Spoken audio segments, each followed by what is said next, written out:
الحمد لله رب العالمين والصلاة والسلام على سيد الأنبياء والمرسلين وعلى آله وأصحابه أجمعين. أما بعد، وقال الله تعالى في القرآن المجيد: فأعوذ بالله من الشيطان الرجيم. بسم الله الرحمن الرحيم. الذين ينفقون أموالهم في سبيل الله ثم لا يتبعون ما أنفقوا منا ولا أذى لهم أجرهم عند ربهم ولا خوف عليهم ولا هم يحزنون. آمنت بالله صدق الله العلي العظيم. وقال الله تعالى في شان حبيبه الكريم: إن الله وملائكته يصلون على النبي يا أيها الذين آمنوا صلوا عليه وسلموا تسليما. اللهم صل على سيدنا ومولانا محمد معدن الجود والكرم وعلى آله وأصحابه وبارك وسلم صلاة وسلاما عليك يا رسول الله صلى الله تعالى عليه وآله وصحبه وسلم. اما بعد، ہر تعریف اور بڑائی صرف اللہ تعالی کے لیے ہے جو سارے جہان کا مالک ہے، مختار ہے اور جو سارے جہان کا پالنہار ہے. میں اس بات کی گواہی دیتا ہوں کہ اللہ تعالی کے سوا کوئی عبادت کے لائق نہیں.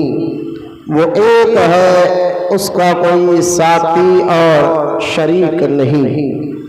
اور میں اس بات کی بھی گواہی دیتا ہوں کہ آپ کے اور ہمارے پیارے آقا اور مولا حضور پرنور رحمت کونین حضرت سیدنا محمد مصطفیٰ احمد مجتبیٰ صلی اللہ تعالی علیہ وآلہ وصحبہ وسلم اللہ تعالی کے آخری رسول اور اس کے برگزیدہ بندے ہیں. اللہ تعالی حضور اکرم نور مجسم رحمت عالم صلی اللہ تعالی علیہ وآلہ وصحبہ وسلم پر، اہل بیت، صحابہ کرام، تابعین اور تبع تابعین، اولیاء امت پر قیامت تک بکثرت رحمت اور برکت نازل فرماتا رہے. آمین. محبت سے ایک مرتبہ درود شریف پڑھ لیجیے. اللہم صلی علی سیدنا و مولانا محمد وعلی آلہ وصحبہ افضل صلواتک وعدد معلوماتک وبارک وسلم صلاة وسلاما علیک یا رسول اللہ صلی اللہ تعالی علیہ وآلہ وصحبہ وسلم. اما بعد، معزز سامعین، السلام علیکم ورحمۃ اللہ وبرکاتہ.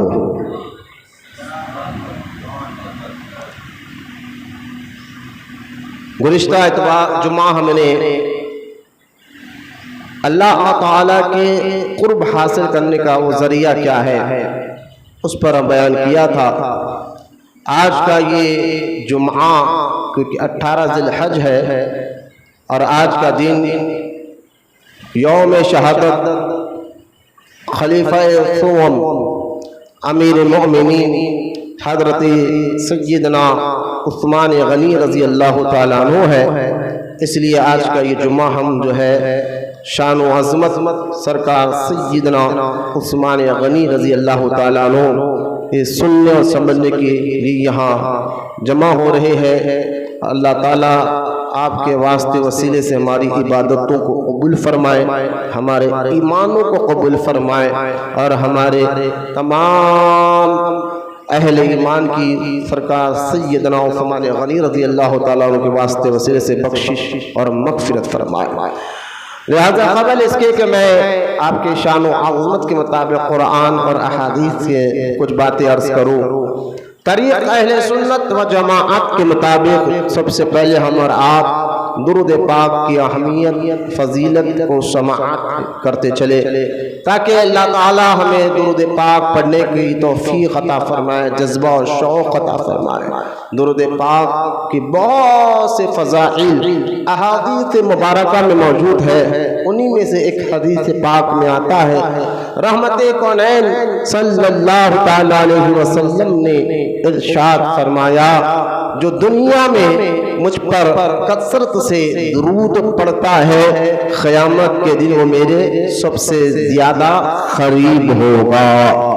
سبحان اللہ۔ لہذا زیادہ سے زیادہ درود پڑھنے سے جہاں اللہ تعالیٰ درود پڑھنے والوں پر رحمتوں کا نزول فرماتا ہے، نیکی عطا فرماتا ہے، گناہ معاف فرماتا ہے، وہیں پر ہمیں یہ بھی معلوم ہوا درود پڑھنے والا قیامت کے روز وہ اربوں کربوں انسانوں کے درمیان میں لیکن وہ ہوگا میرے پیارے آقا رحمت کونین صلی اللہ تعالیٰ علیہ وسلم کے قریب میں رہے گا۔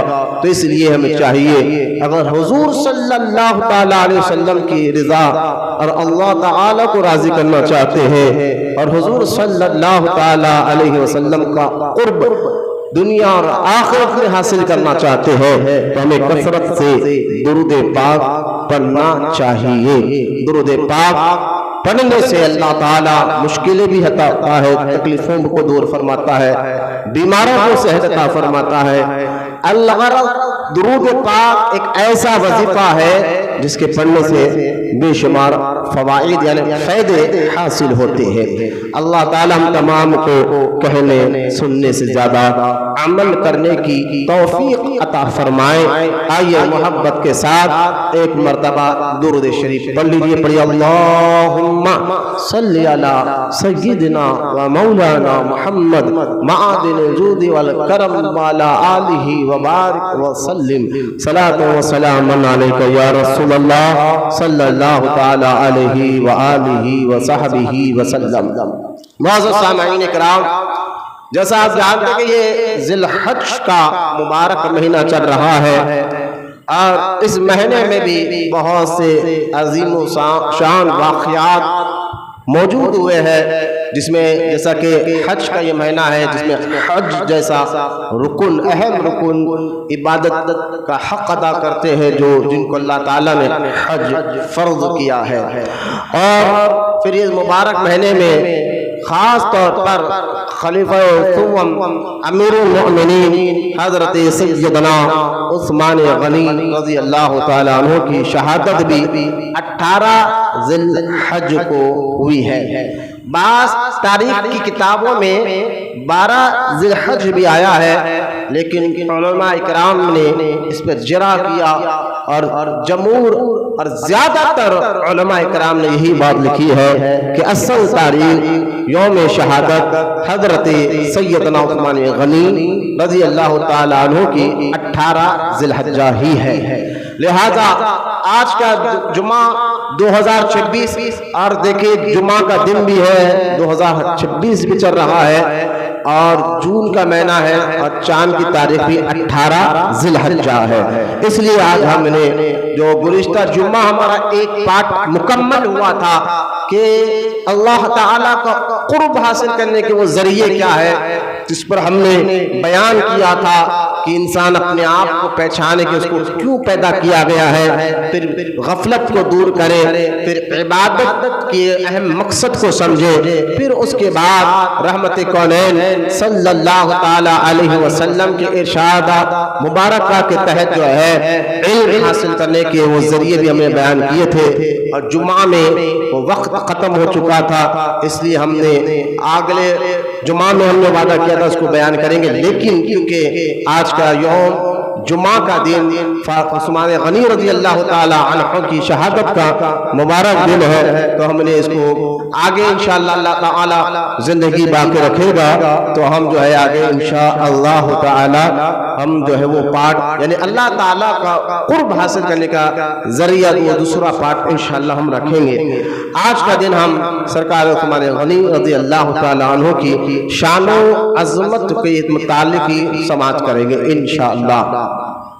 پہلے یاد رکھیں اہل سنت و جماعت کے نزدیک جو ہے تمام صحابہ اکرام رضی اللہ تعالیٰ عنہ اجمعین، صحابی انہی کو کہتے ہیں جنہوں نے میرے اور آپ کے پیارے آقا رحمت کونین کو ظاہری زندگی میں دیکھا اور ایمان لایا اور ایمان ہی پر ان کا خاتمہ ہوا ہے، ان کو صحابہ کہتے ہیں. اور اس میں اہل بیت بھی شامل ہے جنہوں نے ظاہری زندگی میں میرے پیارے آقا رحمت کونین کو دیکھا. تو اہل سنت و جماعت کا یہ عقیدہ ہے کہ تمام کے تمام صحابہ جنہوں جو 1.25 لاکھ کے قریب ہے، جس میں اہل بیت بھی شامل ہے، حضور کے چاچا بھی شامل ہے، مولا علی شامل ہے، امام حسن اور امام حسین شامل ہے، تو لہذا تمام صحابہ اور مقدس بیویاں صحابہ اکرام کے تمام اہل سنت و جماعت کے نزدیک قرآن اور احادیث کی روشنی میں جنتی ہے. یہ عقیدہ 1400 سال سے ہر مسلمان کا ہے، کیونکہ تمام صحابہ رضی اللہ تعالیٰ عنہ سے قرآن پاک میں اللہ تعالیٰ نے اعلان فرمایا کہ رضی اللہ تعالیٰ عنہ ہوا رضو عنہ، کہ میں ان سے راضی ہو گیا ہوں، اے حبیب میں تیرے تمام صحابہ سے راضی ہو چکا ہوں اور یہ مجھ سے راضی ہو چکے ہیں. اور بھی قرآن پاک میں آیات جو اس بات پر ثابت کرتا ہے، علماء کرام نے بہت سی قرآن کی آیتوں کے ساتھ یہ ثابت کیا ہے، ایک نہیں کئیوں آیتیں قرآن پاک میں موجود ہے جس میں واضح طور پر اللہ تعالیٰ نے صحابہ اکرام رضی اللہ تعالیٰ عنہ اجمعین کو جنتی کہا ہے. اور پھر احادیث مبارکہ میں بھی ہے رحمت کونین صلی اللہ تعالی علیہ وآلہ وصحبہ وسلم نے ارشاد فرمایا کہ میرے تمام کے تمام صحابہ تاروں کے مانند ہے، تم کسی ایک کی بھی پیروی کرو منزل تک پہنچ جاؤ گے. لہذا قرآن اور احادیث کی روشنی میں اہل سنت و جماعت کا یہ عقیدہ ذہن میں بٹھا لیجئے کہ تمام کے تمام صحابہ جنتی صحابہ ہے، اور ان کے متعلق اہل سنت و جماعت کا اجماع ہے، اتفاق ہے، اس میں کوئی رائے نہیں ہے اور اس میں کوئی جمہور نہیں ہے. تمام اہل امت جو ہے اس بات پر اجماع کرتی ہے کہ ہاں ہر صحابی جنتی ہے. لہذا پہلے یہ عقیدے کو کلیئر کرنے کے بعد آگے بڑھتے ہیں کہ صحابہ کرام رضی اللہ تعالی عنہ وہ ذات مبارکہ ہے جنہوں نے سب سے پہلے اللہ اور رسول پر ایمان لایا، پھر ان کے ذریعے سے دین آگے پہنچا اور قیامت تک انشاءاللہ تعالی یہ اسلام آگے پہنچتا رہے گا.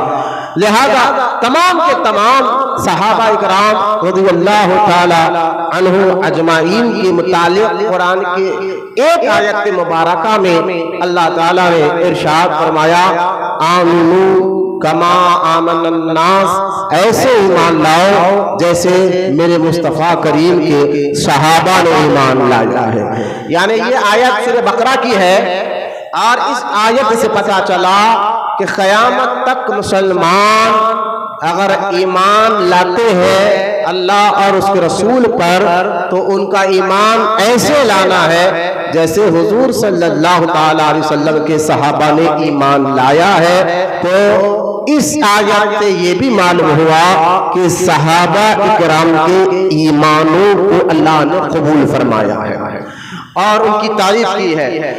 اس سے اندازہ کریں، ایک تو اللہ تعالیٰ تمام صحابہ سے جنتی ہو گیا، راضی ہو گیا ہے اور تمام صحابہ کو جنتی کہا ہے، اور پھر فرمایا کہ قیامت تک کے مسلمانوں کو ایسے ایمان لاؤ جیسے نبی کے صحابہ نے ایمان لایا ہے۔ اب میں بار بار صحابہ کہہ رہا ہوں تو بیان ریکارڈ بھی ہوتا ہے، تو کوئی کہہ دے گا کمنٹ میں یہ تو ناصبی لگتا ہے، معاذ اللہ اہل بیت کا ذکر نہیں کر رہا، صرف صحابہ کہہ رہا ہے۔ تو میں ایک بات یاد رکھوں کہ نفس صحابہ میں تمام کے تمام اس دور مبارک میں جتنے اہل بیت تھے وہ بھی صحابی ہیں، جتنے اہل بیت جنہوں نے حضور کو ظاہری زندگی میں دیکھا ہے وہ اور ایمان لایا ہے، ایمان پر خاتمہ ہوا ہے، وہ تمام کے تمام صحابی ہے۔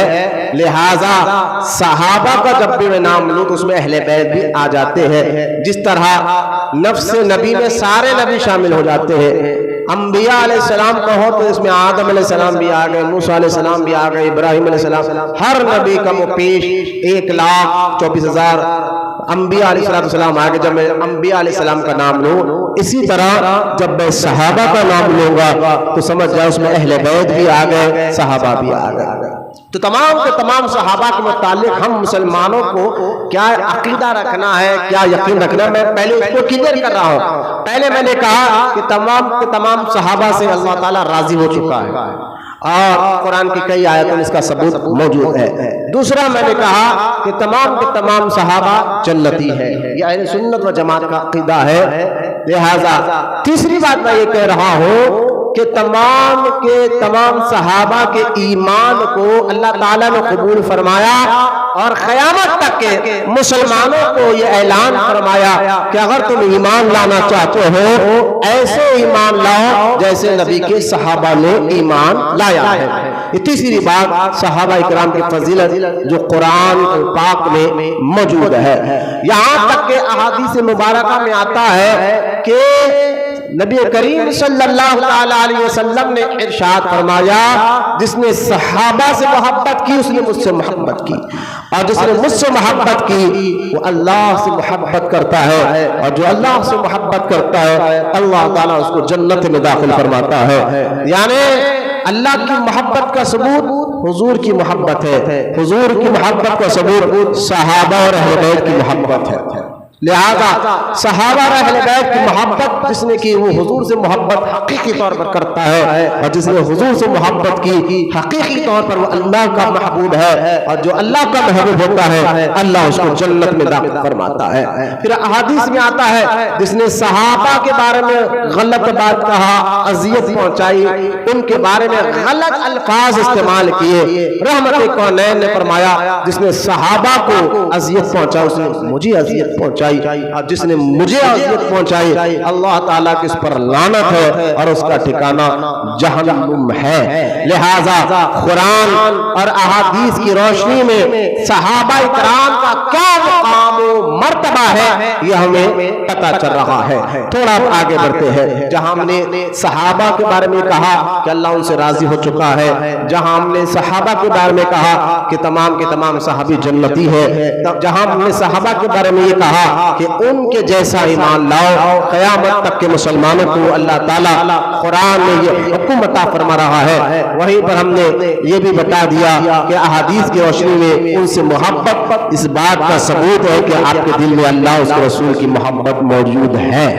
لہذا آگے بڑھتے ہیں، کم و بیش 1 لاکھ یا 1.25 لاکھ کے قریب صحابہ کرام ہے، 1.25 لاکھ بات روایت میں آتا ہے، 1,30,000 1.5 لاکھ بھی آئے ہیں۔ تو تمام کے تمام صحابہ چاہے 1.25 لاکھ ہو یا 1.5 لاکھ ہو یا 1,80,000 ہو، 3-4 روایات ملتے ہیں. تو لہذا ان تمام کے تمام صحابہ کرام رضی اللہ تعالی عنہ کا مقام و مرتبہ بھی آپ نے قرآن حدیث کی روشنی میں سنا. تھوڑا ایک بات یہ بھی ذہن میں رکھیں کہ ان تمام کے تمام صحابہ کرام رضی اللہ تعالی عنہ اجمعین سے اللہ تعالی راضی ہو چکا ہے اور ان کو جنتی کہہ چکا ہے، اور قیامت تک کے مسلمانوں کو کہا کہ ان کے جیسا ایمان لانے کا حکم اللہ تعالیٰ نے ارشاد فرمایا ہے. تو ان تمام صحابہ کرام کے کچھ درجات بھی پھر اللہ تعالیٰ نے اور اس کے رسول صلی اللہ تعالیٰ علیہ وسلم نے بیان فرمائے ہیں. صحابہ کرام میں بھی درجے ہوتے ہیں، درجات ہوتے ہیں. دیکھیں مقام مرتبہ درجہ ہر انسان میں بھی ہوتا ہے. انسان ہونے کے مطابق سب ایک ہے، انسان ہونے میں سب ایک ہے، سب کے 2 ہاتھ 2 پیر 2 آنکھ 2 کان ہے، انسان ہونے میں ایک ہے، لیکن ان میں درجے اور رتبوں کا فرق بھی ہوتا ہے. اور یہ فرق، یہ رتبے اور یہ درجے ہم نے نہیں بلکہ اللہ تعالیٰ نے رکھے ہیں. جیسا کہ دیکھیں آپ انسان ہونے کے مطابق باپ بھی انسان ہے، بیٹا بھی انسان ہے. لیکن اگر کوئی بیٹا کہ آپ بھی انسان میں بھی انسان، آپ بھی بشر میں بھی بشر، لہذا اگر کوئی بیٹا اپنے باپ کے گلے میں ہاتھ ڈال کر یا اس کی بے حرمتی کرے، بے عزتی کرے اور کہے کہ آپ بھی انسان ہے میں بھی انسان ہوں، آپ میں میرے میں فرق کیا ہے، آپ کے بھی 2 ہاتھ میرے بھی 2 ہاتھ، آپ کے بھی 2 پیر میرے بھی 2 پیر، اگر یہ کہہ کر کوئی بیٹا اپنے باپ کے گلے میں ہاتھ ڈالے، گالی دے، ان کی بے ادبی کرے، تو یقیناً دنیا کہیں گی یہ ملعون ہے، اللہ کی لعنت ہے ایسے بیٹوں پر. میں نے کہا بیٹا اگر یہ کہے کہ بھئی میں بھی انسان باپ بھی انسان، دونوں میں فرق کیا ہے، تو ہم کہیں گے نہیں ہے تو دونوں انسان، لیکن رتبے الگ الگ ہے، درجے الگ الگ ہے، اور یہ رتبے اور یہ درجے ہم نے نہیں اللہ تعالیٰ نے رکھا ہے. لہذا باپ کا مقام الگ ہوتا ہے، بیٹے کا مقام الگ ہوتا ہے. حالانکہ دونوں انسان ہیں، میری طرف توجہ دے، دونوں انسان ہیں لیکن دونوں کا رتبہ الگ الگ ہے. تو اسی طرح انسان ہونے میں تو تمام انسان ایک ہے، لیکن تھوڑا عقل بھی اپنا لڑائے تو سمجھ میں آتا ہے. انسان ہونے میں ہم بھی انسان ہیں اور ایک کمشنر بھی انسان ہے، لیکن رتبہ ہے.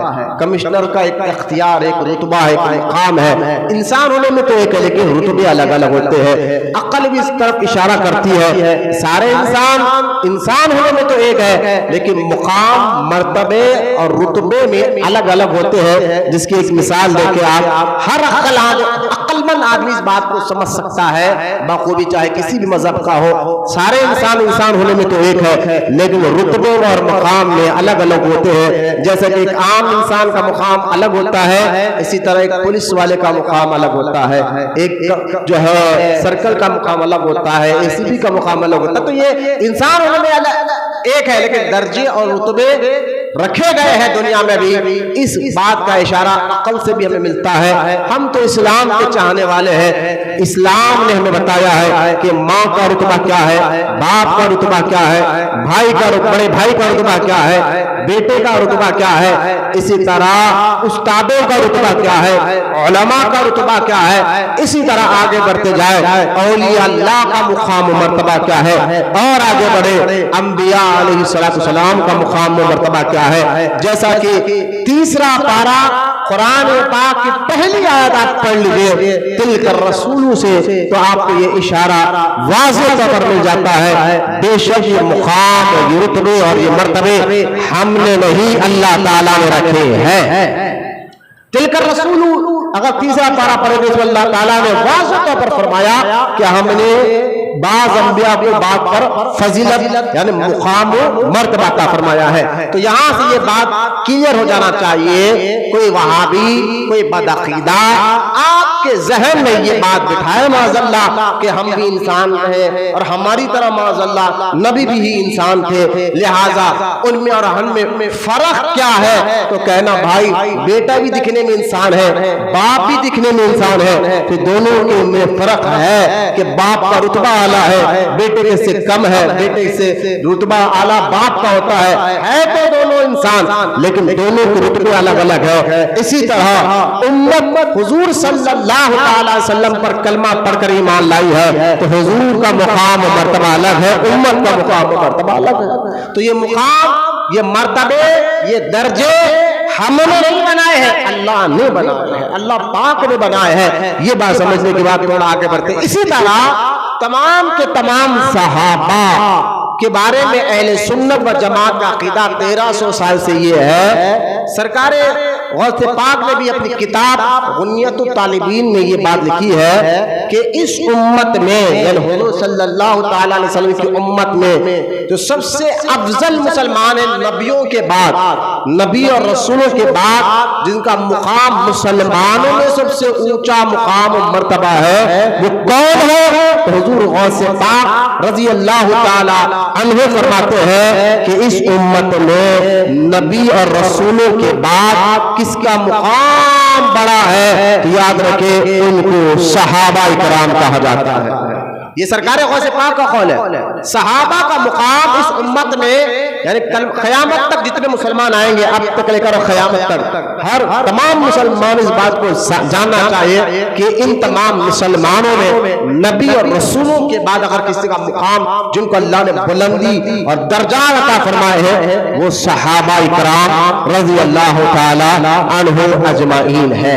تو جس طرح اب آ جائے کہ بات کلیئر ہونے کے بعد اس امت کے صحابہ کا مقام نبی اور رسولوں کے بعد بڑا ہے, تو اسی طرح صحابہ میں بھی اللہ اس کے رسول نے درجے بتائے. صحابہ کرام نے بھی اللہ اس کے رسول نے مقام و مرتبہ ان کے کیا درجات ہیں اس کا بھی ذکر احادیث پاک میں موجود ہے. لیکن میں سرکار غوث پاک رضی اللہ تعالیٰ عنہ کی کتاب غنیت الطالبین سے یہ بات میں آپ کو کلیئر کرنا چاہتا ہوں. آپ نے غوث پاک نے فرمایا صحابہ کرام جن کی تعداد 1.25 لاکھ یا 1.5 لاکھ صحابہ پکڑ لیجئے, 1.5 لاکھ صحابہ ہے, ان میں کس کا کیا مقام ہے, کیا مرتبہ ہے, کس کا کتنا بلند درجہ ہے. غوث پاک رضی اللہ تعالیٰ عنہ فرماتے ہیں کہ دیکھو اس امت میں ولیوں سے بڑا, قطبوں سے بڑا, ابدالوں سے بڑا, جانے غریب نواز سے بڑا, بندہ نواز سے بڑا, خود غوث اعظم سے بھی بڑا مقام اگر کسی کا ہے تو وہ صحابہ کا ہے. وہ 1.5 لاکھ صحابہ کا ہے.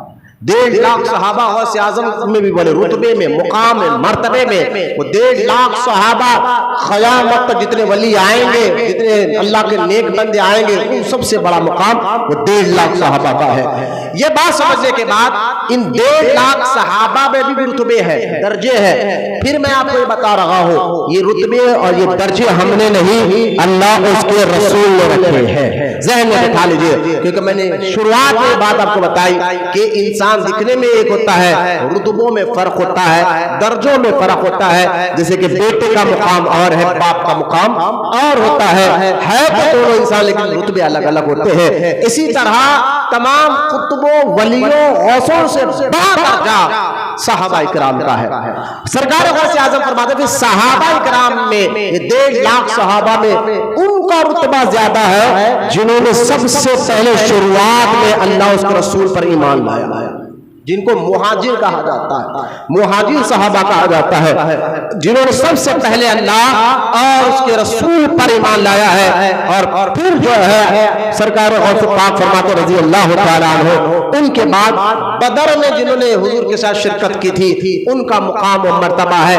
1.5 لاکھ صحابہ میں سب سے پہلے جنہوں نے ایمان لایا اللہ رسول پر ان کا رتبہ زیادہ ہے. پھر ان میں سے بدر میں جو حضور سے سب سے پہلے اسلام کی جنگ بدر میں کی تھی ان میں جو حضور کے ساتھ ہیں ان کا رتبہ زیادہ ہے. بدر والوں کے بعد احد والوں کے بعد پھر آگے غوث اعظم فرماتے ہیں عشرائے مبشرہ 1.5 لاکھ صحابہ میں سب سے اونچا درجہ جو پہلی ایمان لائے ان کا, ان کے بعد بدر والوں کا, ان کے بعد احد والوں کا, ان کے بعد جو ہے عشرائے مبشرہ.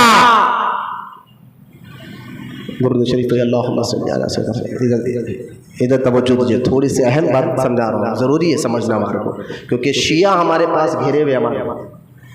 آپ اولڈ سٹی کی بات بتا رہا ہوں میں, اکثر جو لوگ جمعہ پڑھنے آتے ہیں پیدائشی میں حیدرآبادی, ہمارے حیدرآباد میں آپ سوچ نہیں سکتے. دیکھیں اصل کامیابی ایمان ہے, ہم چلے جائیں گے پل بھر میں، موت کبھی بھی آ جائیں گی، چلے جائیں گے، لیکن جانے کے بعد کیا آپ یہ گوارا کرتے کہ آپ کا بیٹا، آپ کا پوتا، آپ کا نواسا وہابی یا شیعوں کے ساتھ دوستانہ ہو کر شیعہ بن جائے، وہابی بن جائے؟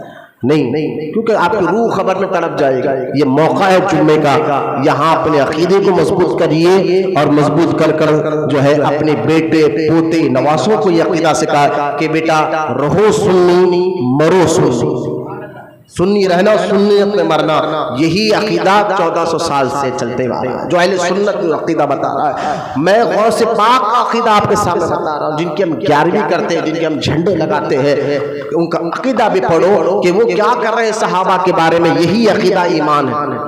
اگر آپ نمازیں پڑھ لیں یہ عقیدہ نہیں ہے تو پھر آپ کی عبادت اللہ کی بارگاہ میں قبول نہیں ہے۔ تو پہلے عقیدہ ہے، پہلے ایمان ہے، اس کو سمجھنے کے لیے جمعہ کا یہ مختصر سا وقت 1 گھنٹہ، ہمارے پاس تو 1 گھنٹہ بیان ہوتا ہے، 1 گھنٹہ 1.5 گھنٹے قریب۔ آپ سے کل مسجدوں میں 15-20 منٹ بیان ہو بھی، جو منہ کا بر رہے۔ آج حال دیکھ لیجیے آپ سٹی کی مساجد میں کہ ایک بندہ 20 سال سے نماز پڑھنے آ رہا ہے، لیکن جمعہ میں بیان صحیح نہیں ہونے کی وجہ سے وہ 20 سال سے جو نماز پڑھنے آ رہا ہے مسجد میں، اس کو نہ طہارت کے مسئلے معلوم ہے، نہ عقیدے کے مسئلے معلوم ہے، نہ وضو کا طریقہ معلوم ہے، نہ مسجد میں آ کر بیٹھنے کا طریقہ معلوم ہے۔ بس مسجد میں تقریر ہو رہی ہے، بس وہ سنے تھوڑی بہت 10 سے 15 منٹ، یہ مسجد کی اماموں کا حال ہوا ہے۔ اللہ کا فضل ہے، سرکار حسینی بابا رحمۃ اللہ تعالیٰ کا فیضان ہے، یہاں بات ڈنکے کی چوٹ پر ہوتی ہے، آنکھ میں آنکھ ملا کر ہوتی ہے، غلطی کی اصلاح ہوتی ہے ہماری اور آپ کی، اور عقیدے کی اصلاح ہوتی ہے، اور کھل کر میں بیان کر آپ کو بتانا چاہتا ہوں کہ اعلیٰ حضرت رحمۃ اللہ تعالیٰ کا وہ شعر، سونا جنگل رات اندھیری چھائی بدلی کالی ہے، سونے والوں جاگتے رہیو چوروں کی رکھوالی ہے۔ لہٰذا ہمارے حیدرآباد میں شیعہ پھیل رہے ہیں، وہابی پھیل رہے ہیں، تبلیغی جماعت والے پھیل رہے ہیں، دھیرے دھیرے ہم بزرگوں کے فاتحہ درود بزرگوں سے دور ہوتے جا رہے ہیں، پھر بعد میں صحابہ اکرام کے مستاق بناتے جا رہے ہیں۔ جو صحابہ کے بارے میں قرآن میں ایک نہیں کئی آیتیں ہیں جن کے بارے میں اللہ نے فرمایا کہ میں ان سے راضی ہو چکا ہوں۔ سوچئے آپ، جن صحابہ سے اللہ راضی ہو چکا ہے ان کو گالیاں دینا، قرآن کی آیتیں ہیں ڈائریکٹ، رضی اللہ تعالی عنہ ورضوا عنہ، قرآن میں ڈائریکٹ آیت ہے کہ میں حبیب تیرے تمام صحابہ سے راضی ہو چکا ہوں، ان کے بارے میں گالیاں سکھانا کتنی ایمان کو خطرے میں ڈالنے کی بات ہے۔ تو آپ کہیں کون لوگ ہیں جو ان کو گالیاں دیتے ہیں؟ ان کو شیعہ کہا جاتا ہے، ان کو بدعقیدہ کہا جاتا ہے۔ تو خدا کے واسطے تھوڑا وقت میری طرف توجہ دے کر ان اہم باتوں کو سیکھیے، سمجھیے۔ یہ باتیں سونے کے پانی سے لکھنے کے قابل ہے، لیکن میں چاہتا ہوں بس میں اپنے ختموں میں بیٹھ کر بھی یہ باتیں سنا سکتا ہوں، لیکن بیٹھا اونچا اس لیے ہو کہ اونچے لوگوں کی بات کر رہا ہوں، قرآن حدیث کی بات کر رہا ہوں، ورنہ میری بات اگر کوئی سننے کے لیے تیار ہے تو میں اس کے قدموں میں بیٹھ کر بھی سنانے کے لیے تیار ہوں۔ میرے اس درد کو سمجھیے، چہروں پر روشنی لائیے، خوشی لائیے، اور ان باتوں کو سیکھے، سمجھیے، اپنے بچوں کو بتائیے بیٹا اگر کوئی شخص مسلمان اپنے آپ کو مسلمان بتائے، کلمہ پڑھنے والا، نماز پڑھنے والا بتائے، لیکن کسی صحابی کے بارے میں غلط بول رہا ہے تو سمجھ جاؤ کہ وہ مسلمان نہیں، یہ اللہ اس کے رسول کا دشمن، دین کا اور اسلام کا دشمن ہے۔ ہمارا عقیدہ وہی ہونا چاہیے جو عقیدہ غوث اعظم نے ہمیں بتایا ہے، جو عقیدہ غریب نواز نے ہمیں بتایا ہے، جو عقیدہ بندہ نواز نے ہمیں بتایا ہے، جو عقیدہ ہمیں اولیاء اللہ نے ہمیں بتایا ہے۔ تو اہم باتیں ہیں، تھوڑی سی توجہ دے کر آپ سیکھیے، سمجھیے۔ میں آپ کو یہ بتا رہا تھا غوث اعظم نے فرمایا کہ 1.5 لاکھ صحابہ کا مرتبہ تمام مسلمانوں میں سب سے اونچا ہے۔ نبی اور رسولوں کے بعد کوئی قطب، کوئی ولی صحابی کے برابر اب نہیں ہو سکتا، قیامت تک کوئی صحابی نہیں بن سکتا۔ اب کیوں نہیں بن سکتا؟ کیونکہ نبی کو دیکھنا ظاہری زندگی میں شرط تھا، ایمان لانا شرط تھا، تو وہ 1.5 لاکھ صحابوں کی قسمت کو اللہ نے جگا دیا جنہوں نے ظاہری زندگی میں ہمارے اور آپ کے نبی کو دیکھا، ایمان لایا اور ایمان سے دنیا سے گئے۔ اب ان جیسا مرتبہ کسی مسلمان کا قیامت تک نہیں ہو سکتا، اور یہ 1.5 لاکھ صحابہ وہ ہے جن سے اللہ راضی ہو چکا ہے۔ اور قرآن سورہ حدید آیت نمبر 10 میں اللہ فرماتا ہے اے حبیب کلن، حبیب میں تیرے تمام صحابہ سے جنت کا وعدہ کر چکا ہوں۔ اب اب سوچئے اللہ جن کو جنتی کہے، کوئی آ کر آپ کو کہے کہ فلاں صحابی نے ان سے یہ کیا تھا، ان سے ایسا کیا تھا، تو اس کو ایک لگا خاموش ہو جا، وہ اللہ سے راضی ہو چکے ہیں اور اللہ نے ان کو جنتی کا سرٹیفکیٹ دے چکا۔ ہمارا حال ہمیں نہیں معلوم ہے، ہم اللہ کی رحمت پر امید رکھ سکتے ہیں کہ اللہ غفور ہے، رحیم ہے، بخشنے والا ہے، رحم فرمانے والا ہے۔ مرنے کے بعد ہم بس امید رکھ سکتے ہیں کہ اللہ ہمارے ایمان اور عقیدے کی مضبوط کے ساتھ لے جائے۔ لیکن صحابہ وہ ہے، اہل بیت وہ ہے جن کے جنتی ہونے میں کسی کو شک نہیں ہونا چاہیے، کیونکہ قرآن کی آیت ان کی تائید کر رہی ہے، قرآن ان کے بارے میں اعلان کر رہا ہے۔ لہذا وہابی بدعقیدہ شیعوں سے دور ہو کر اپنے بچوں کو بچائیے، آپ خود بھی بچیے، عقیدے کو مضبوط کریے۔ اللہ کو راضی کرنا ہے تو اللہ کے محبوبوں کو بھی راضی کرنا ہوتا ہے۔ یہ جہاں قرآن احادیث میں نماز، روزہ، حج، زکات یہ ذریعے ہے اللہ کو راضی کرنے کے لیے۔ آپ کیوں آئے؟ اگر میں آپ سے سوال کروں، مسجد میں آ کے کیوں بیٹھے؟ آپ چاہتے تو ہوٹل میں بیٹھ سکتے تھے، گھر میں بیٹھ سکتے تھے، فون میں دیکھتے بیٹھ سکتے تھے، لیکن آپ کے ضمیر نے کہا اللہ کی محبت میں آپ یہاں پر آئے، مسجد میں بیٹھے تاکہ قرآن حدیث کی باتیں بھی سنو، وقت بھی ہمارا مسجد کے اندر گزرے، کیونکہ نماز کے انتظار میں بیٹھنا بھی عبادت ہے۔ تو آپ کی نیت یہ ہے کہ اللہ کو راضی کرنے کے لیے آپ آئے ہیں، تو میں آپ کو یہ بتا رہا ہوں کون سے ذریعے ہیں جس ذریعے سے جو کام کرنے سے اللہ راضی ہوتا ہے۔ تو جیسا کہ ہم نماز پڑھتے ہیں اللہ راضی ہو جائے، روزہ رکھتے ہیں اللہ راضی ہو جائے، اگر دولت مند ہے حج کر رہے ہیں تو اللہ کو راضی کرنے کے لیے، ہم اگر دولت مند ہے زکات دیتے ہیں، صدقہ دیتے ہیں، خیرات دیتے ہیں، کیوں؟ کیونکہ اللہ راضی ہو جائے۔ تو جس طرح نماز، روزہ، حج، زکات ہم جھوٹ نہیں بول رہے ہیں، کیوں؟ اللہ کا ڈر ہے، اور سچ بول رہے ہیں، کیوں؟ کیونکہ اللہ راضی ہو جائے۔ تو جہاں نماز، روزہ، حج، زکات یہ عمل اللہ کو راضی کرنے کے ذریعے ہے، وہیں پر اللہ کے نیک اور محبوب بندوں کی عزت کرنا، ادب کرنا، تعظیم کرنا، ان ذریعوں سے بھی اللہ راضی ہوتا ہے۔ تو آج صحابہ کرام جن سے اللہ راضی ہو چکا ہے، تو جو ان کی عزت کرتا ہے، جو ان سے محبت کرتا ہے، اللہ ان سے بھی راضی ہو جاتا ہے۔ قرآن میں اللہ نے فرمایا ایسے ایمان لاؤ جیسے نبی کے صحابہ نے ایمان لایا ہے۔ تو لہٰذا ان صحابہ کے مقام و مرتبے کو سمجھیے تاکہ عقیدہ مضبوط ہو، ایمان مضبوط ہو، ہم خود بھی بچے وہابی شیعوں سے، اور اپنے بچے، اپنے پوتوں، اپنے نواسوں کو بھی بچائے۔ نسلوں میں میں اکثر ایک دعا کرتا ہوں، یا اللہ ہمیں بھی سچا عاشق رسول بنا، قیامت تک ہماری نسلوں میں بھی عاشق رسولوں کو ہی پیدا فرما۔ یہ اکثر آپ دعا کریں اور توجہ کے ساتھ سنیں۔ غوث اعظم فرماتے ہیں وہ 1.5 لاکھ صحابہ جن میں جو ہے سب سے پہلے ایمان لائے، ان کا مقام اونچا، صحابہ میں بھی درجے ہیں۔ مسلمانوں میں سب سے افضل مسلمان نبی رسول کے بعد صحابہ ہے، صحابہ میں سب سے افضل جو ہے سب سے پہلے ایمان لانے والے ہیں، ان کے بعد جو ہے بدر والے ہیں، احد والے ہیں۔ ان میں صحابہ میں ایک جماعت جن کو عشرہ مبشرہ کہا جاتا ہے، 1.5 لاکھ میں سے یہ عشرہ مبشرہ سب سے افضل۔ دیکھیں ذرا اس ترتیب کو جو غوث اعظم بیان کر رہے ہیں، قیامت تک جتنے مسلمان آئیں گے، اب تک اور قیامت تک جتنے مسلمان آئیں گے، ان سارے مسلمانوں میں سب سے اونچا درجہ جن کو اللہ نے عزت عطا فرمائی ہے، وہ نبی اور رسولوں کے بعد صحابہ کرام۔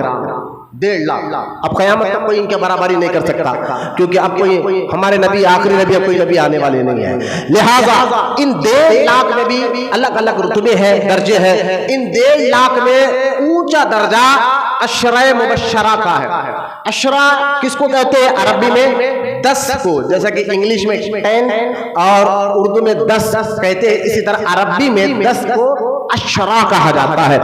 عشرہ 10 کو کہتے ہیں۔ وہ 10 صحابہ 1.5 لاکھ میں سے وہ 10 صحابہ کا مقام 1.5 لاکھ صحابہ میں اونچا، وہ 10 صحابہ جن کو اللہ کے رسول صلی اللہ تعالی علیہ وسلم نے زندگی میں کہا تھا کہ تم جنتی ہو، زندگی نے کہا تھا، وہ 10 صحابہ۔ تو اب غوث اعظم فرماتے ہیں صحابہ میں ان 10 صحابہ کا درجہ 1.5 لاکھ صحابہ میں یہ 10 صحابہ کا درجہ سب سے اونچا، جن کو سرکار دو عالم علیہ السلام نے جنتی ہونے کا حکم دیا تھا۔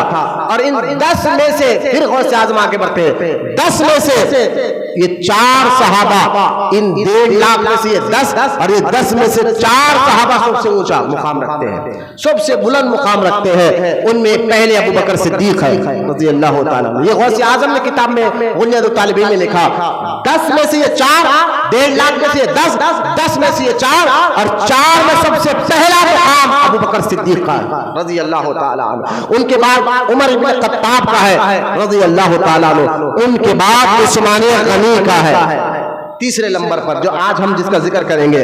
صحابہ 1.5 لاکھ صحابہ میں 10 صحابہ، 10 میں سے یہ 4 میں پہلے ابو بکر صدیق، دوسرے عمر ابن خطاب، تیسرے عثمان غنی، چوتھے سید السادات مولائے کائنات علی بن مرتضی رضی اللہ تعالیٰ عنہ۔ ہم یہ 4 میں سے تیسرے صحابی کا مقام مرتبہ کیا ہے یہ آج سماعت کریں گے، سنیں گے کہ کون تھے، کیا تھے، کیونکہ اللہ کے نیک بندوں کی زندگی کو پڑھنے اور سننے سے فائدہ کیا ہوتا ہے۔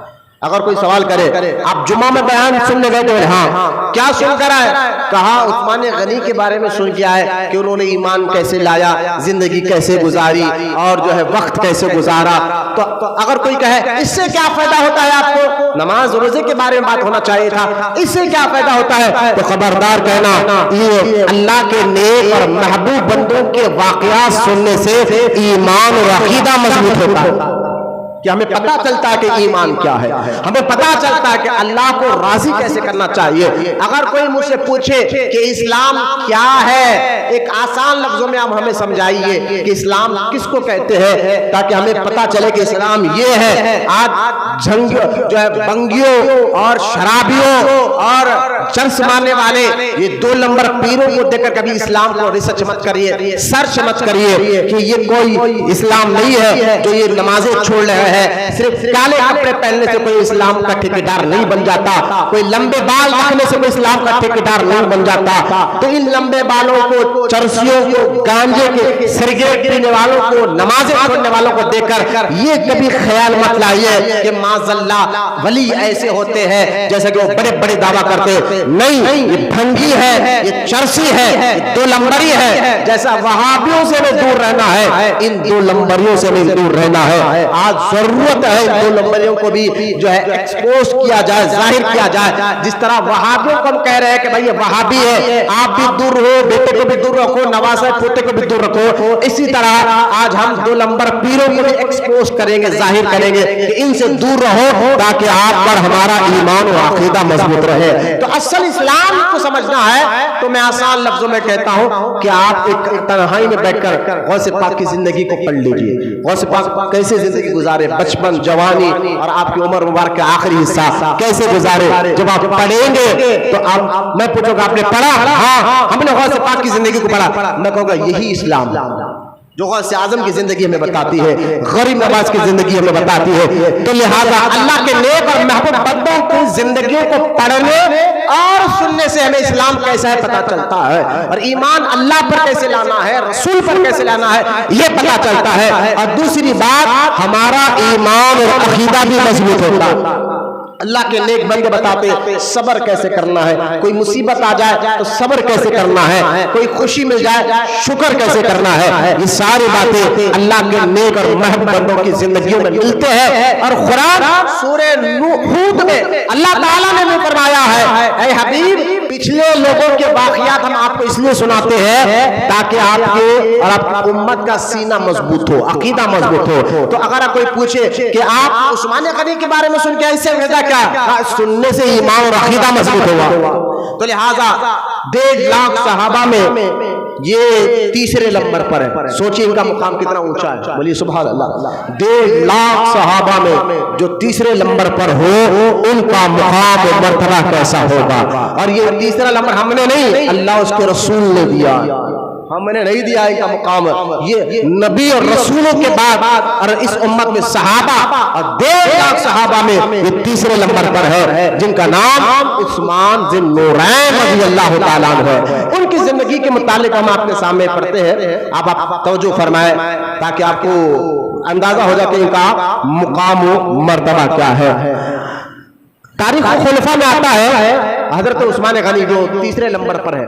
پہلے آپ کا خاندان کیا, خاندان سے بھی آپ کو پتہ چلے گا آپ کا خاندان کیا ہے. تو آپ کا نام اصل میں عثمان ہے اور آپ کا نسب, آپ کا باپ دادا پر دادا کیسے ہے. تو سنیے, آپ کے والد کا نام عفان ہے, آپ کا نام عثمان, آپ کے والد کا نام عفان ہے, دادا کا نام ابو العاص اور پر دادا کا نام امیہ ہے اور سگڑ دادا کا نام عبد الشمس ہے اور عبد الشمس بیٹے ہیں عبد المناف.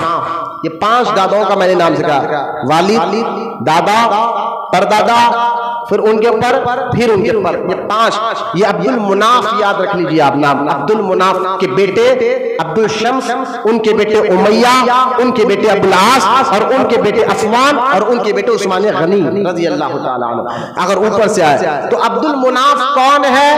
یہ 5ویں نمبر پر جا کر عثمان غنی کے دادا ہوتے, 5ویں دادا. ٹھیک ہے, والد, ان کے والد, ان کے والد, اس طرح چلے جائے, والد والد والد کے والد والد کے والد چلے جائے تو 5ویں نمبر عبد المناف. عبد المناف کے بیٹے عبد الشمس, ان کی اولاد میں سے عثمان غنی آئے ہیں. لیکن یہ عبد المناف کون ہے ذرا ہمیں پتہ چلنا چاہیے. ہم جس نبی کا کلمہ پڑھتے ہیں لا الہ الا اللہ محمد رسول اللہ, وہ ہمارے نبی صلی اللہ تعالی وسلم کے بھی یہ دادا ہے.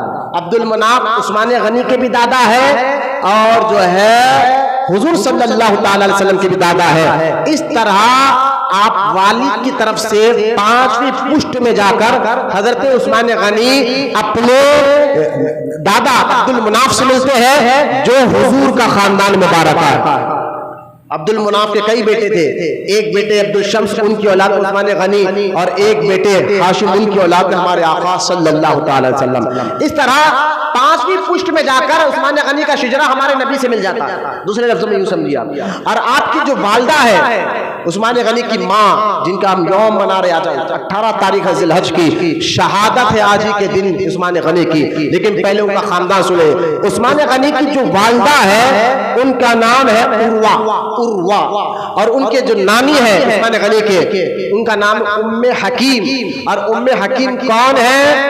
یہ حضور صلی اللہ تعالی علیہ وسلم ہمارے نبی کی سگی پھوپھو ہے. آپ کے والد عبداللہ رضی اللہ تعالیٰ عنہ, حضور کے جو والد ہے سیدنا عبداللہ رضی اللہ تعالیٰ عنہ کی یہ سگی بہن ہے ام حکیم. ام حکیم سگی بہن ہے, بلکہ ایک روایت میں آتا ہے حضور کے والد اور آپ کے عثمان غنی کی نانی جو ام حکیم ہے یہ جڑوا پیدا ہوئے. حضور کے والد عثمان غنی کے نانی یہ جڑوا پیدا ہوئے ہیں, ایک ہی حمل سے پیدا ہوئے ہیں. بولیے سبحان اللہ. تو ایک عثمان غنی کا والد کی طرف سے 5 پشتوں میں جا کر حضور سے مل جاتا ہے شجرہ, تو آپ کی ماں کی طرف سے ایک ہی رستہ ہے اور آپ کا شجرہ جاتا ہے آپ کی نانی کی وجہ سے. عبداللہ رضی اللہ تعالیٰ عنہ حضور کے والد ہے. تو اس روایت سے پتا چلا حضرت عثمان غنی رضی اللہ تعالیٰ عنہ حضور صلی اللہ تعالی وسلم کے سگی پھوپھی کے بیٹی کے بیٹے ہیں, بیٹی کے بیٹے ہیں. لہذا یہ آپ کی کنیت ہے. آپ کی پیدائش کب ہوئی عثمان غنی کی؟ بہت بڑا احسان ہے ساری امت پر عثمان غنی کا. قرآن میں کئی آیت ان کی تعریف کر رہے اللہ پاک نے, احادیث میں بھی آگے چل کر سنا ہوگا. ان کی پیدائش کب ہوئی ہے کہ قرآن میں ایک سورہ آپ نے اکثر بچوں کو بھی یاد رہتا ہے, اکثر وہ سورہ آپ نے بھی سنا ہوگا, آپ کو بھی یاد ہوگا. 30ویں پارے میں سورہ ہے علم تر کیف فعل ربک باصحاب الفیل. سورہ فیل جس کو سورہ فیل بھی کہا جاتا ہے, یہ جو سورہ ہے جس میں کعبۃ اللہ کو گرانے کے لیے جو راجہ آیا تھا اور جس راجہ کو اللہ تعالیٰ نے ابابیل چڑیوں کے ذریعے ختم کیا تھا. ابابیل چڑیوں کے ذریعے نہیں بیٹا مزید بات نہیں کرتے, بہت گناہ ہے, باہر جا کے بات ہوا, ارجنٹ ہے تو یہ بھی گناہ ہمارے اندر سے ختم ہونا چاہیے انشاءاللہ. مسجد میں بیٹھ کر فون پر یا دنیاوی بات کرنا میں نہیں, حضور کی حدیث پاک حرام ہے. سرکار نے فرمایا اگر کوئی دنیا داری مسجد میں بیٹھ کر بات کرا تو اس کو کہو سختی کے ساتھ کہ خبر میں اندھیرا ہونا چاہیے, یعنی خبر میں اندھیرا ہوگا. لہٰذا اپنے ہمارے دلوں میں اللہ اس کے رسول کے اور اللہ کے گھروں کی عزت کرنے کے اللہ ہمیں توفیق عطا فرمائے. یہ ہمارا ادب نہیں, نہ میرا ادب ہے, نہ آپ کا ادب ہے, اللہ کے گھر کا ادب ہے. اس ادب کو ذہن میں رکھیے. لہٰذا عثمان غنی کی میں پیدائش بتا رہا تھا، ابابیل کا جو کعبۃ اللہ کو گرانے کے لیے راجہ آیا تھا، یہ واقعے کے 6 سال بعد عثمان غنی مکہ میں پیدا ہوا، بنو امیہ خاندان آپ کا۔ اور آپ کے بارے میں آتا ہے، عثمان غنی کے بارے میں، جو دور ایسا بھیانک دور تھا، شراب ایک عام بات تھی، نسل ان کی شراب پی رہی تھی، عرب میں ایسا ماحول تھا، زنا، جو زیادہ زنا کرنے والا اس کو اچھا مرد سمجھتے تھے، معاذ اللہ، جو زیادہ گناہ کرتا اس کو اچھا مرد۔ ایسے ماحول میں زنا ایک عام بات ہے، شراب ایک عام بات ہے، لڑائی جھگڑا ایک عام بات ہے، پڑھنا لکھنا بہت عرب کے لوگ دور تھے، بہت کم لوگ پڑھنے کے ساتھ اور لکھنا بھی جاتے تھے۔ عثمان غنی کا جو خاندان مبارک تھا، آپ کے خاندان میں عثمان غنی پیدا ہوئے تو آپ 55 ہی میں پڑھنے کے ساتھ ساتھ لکھنا بھی جانتے تھے، اور کیونکہ اللہ تعالیٰ نے ان مسلمانوں میں ان کو بہت اونچا مقام دینا تھا، اس لیے جب یہ پیدا ہوئے عثمان غنی تو بچپن ہی سے عثمان غنی کی فطرت، عادت اور مزاج کو اللہ نے پاک رکھا تھا۔ ذرا غور کریں جملے پر، بچپن ہی سے عثمان غنی کی فطرت اور عادت، جبکہ ماحول کیسا تھا، شراب عام بات، جوا عام بات، زنا عام بات، لیکن ایسے ماحول میں عثمان غنی کا بچپن گزرا، جوانی گزری۔ یقین جانے روایت میں آتا ہے عثمان غنی نے نہ شراب کو ہاتھ لگایا نہ زنا کے قریب، ایسے ماحول میں نہ شراب کو ہاتھ، اب ایمان تو لائے نہیں تھے، اس سے پہلے آپ کی فطرت، آپ کی سوچ کو اللہ نے ایسے پاک رکھا تھا، اپنی عقل سے آپ سمجھتے تھے یہ غلط کام، شراب یہ غلط چیز ہے، زنا یہ غلط چیز ہے۔ سوچئے جن کو اللہ نے ایسے مقام دیا تو بچپن ہی سے ان کا مقام کیسا مقام و مرتبہ تھا۔ پھر جب آپ بڑے ہوئے تو بہت بڑے تاجر بنے۔ عثمان غنی بہت بڑے تاجر تھے، کاروبار، بزنس مین تھے، اور ایسے بزنس مین تھے کہ آپ جب بڑے ہوئے، جوانی کے عالم میں آئے تو آپ کا جو کاروبار تھا دنیا بھر میں پھیلا، ملک شام، دمشق، عراق، بغداد وہاں مال جاتا تھا۔ یوں سمجھیے ایک تو پڑھے لکھے تھے، پڑھنے کے ساتھ ساتھ لکھنا بھی جانتے تھے، دوسرا جو ہے فطرت، مزاج، سوچ، اخلاق بھی پہلے سے پاک ستھری تھی، نہ زنا کیا نہ شراب کے قریب گئے۔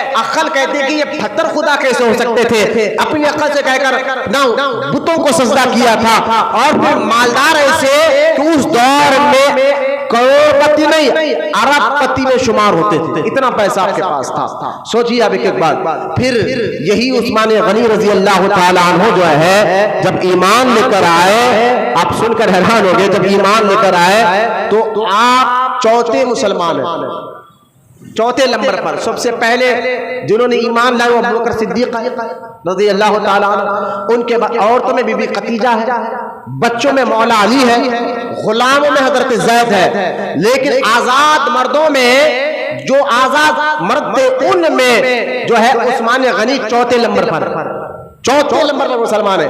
یہاں سے یہ پتہ چلا کہ اسلام جب شروعات میں پھیل رہا تھا، اب بھائی آج بھی دیکھ لیجئے آپ، بندہ اس کے ساتھ ٹھہرتا ہے جس کے ساتھ طاقت ہو، اختیار ہو، پیسہ ہو، پاور ہو۔ حضور صلی اللہ تعالی وسلم جو شروعات میں توحید کا اعلان کیا، اسلام کا اعلان کیا، اس وقت حضور کے ساتھ کھڑنا جان یعنی موت کو دعوت دینے کے برابر ہے تھا۔ کیوں؟ آج بھی آپ دیکھیں اگر کسی کے ساتھ ٹھہرنے سے آپ کی جان جا سکتی تو آپ اس کے ساتھ نہیں جاتے، نہ اس کے ساتھ ٹھہرتے، نہ اس کی پارٹی میں ملتے ہیں۔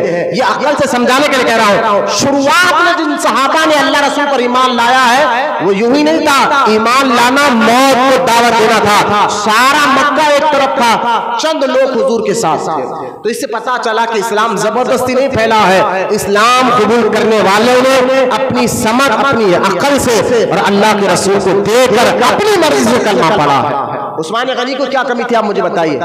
پیسے والے تھے، بلکہ روایت میں آتا ہے آپ بہت خوبصورت بھی تھے۔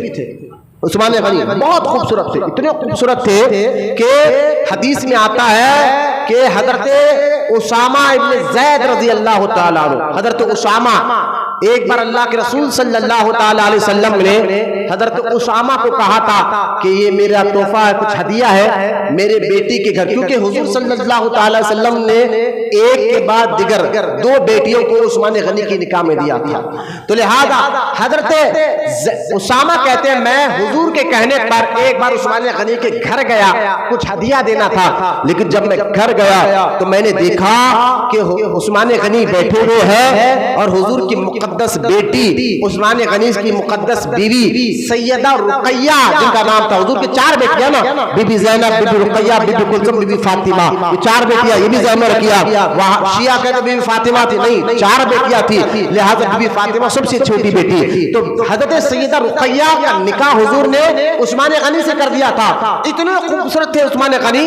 حضرت اسامہ کہتے ہیں حضور کے کہنے پر میں عثمان غنی کے گھر گیا کچھ ہدیہ دینے کے لیے، لیکن جب گیا تو میں نے دیکھا کہ عثمان غنی بیٹھے ہوئے ہیں اور آپ کی مقدس بیوی سر میں تیل لگا رہی ہے، تو میں نے ایک چہرہ عثمان غنی کو دیکھا، ایک طرف حضور کی مقدس بیٹی کو دیکھا، دیکھتے رہ گیا تو کہتا یا اللہ ان کے چہرے روشن چمکدار ہے یا ان سے زیادہ چاند روشن ہے، یعنی چاند سے بھی زیادہ چمکتے چہرے دونوں کے تھے۔ حضرت اسامہ کہتے جب میں واپس آیا اللہ کے رسول نے کہا اسامہ تم نے آنے میں دیر کیوں کی؟ کیوں دیر کی؟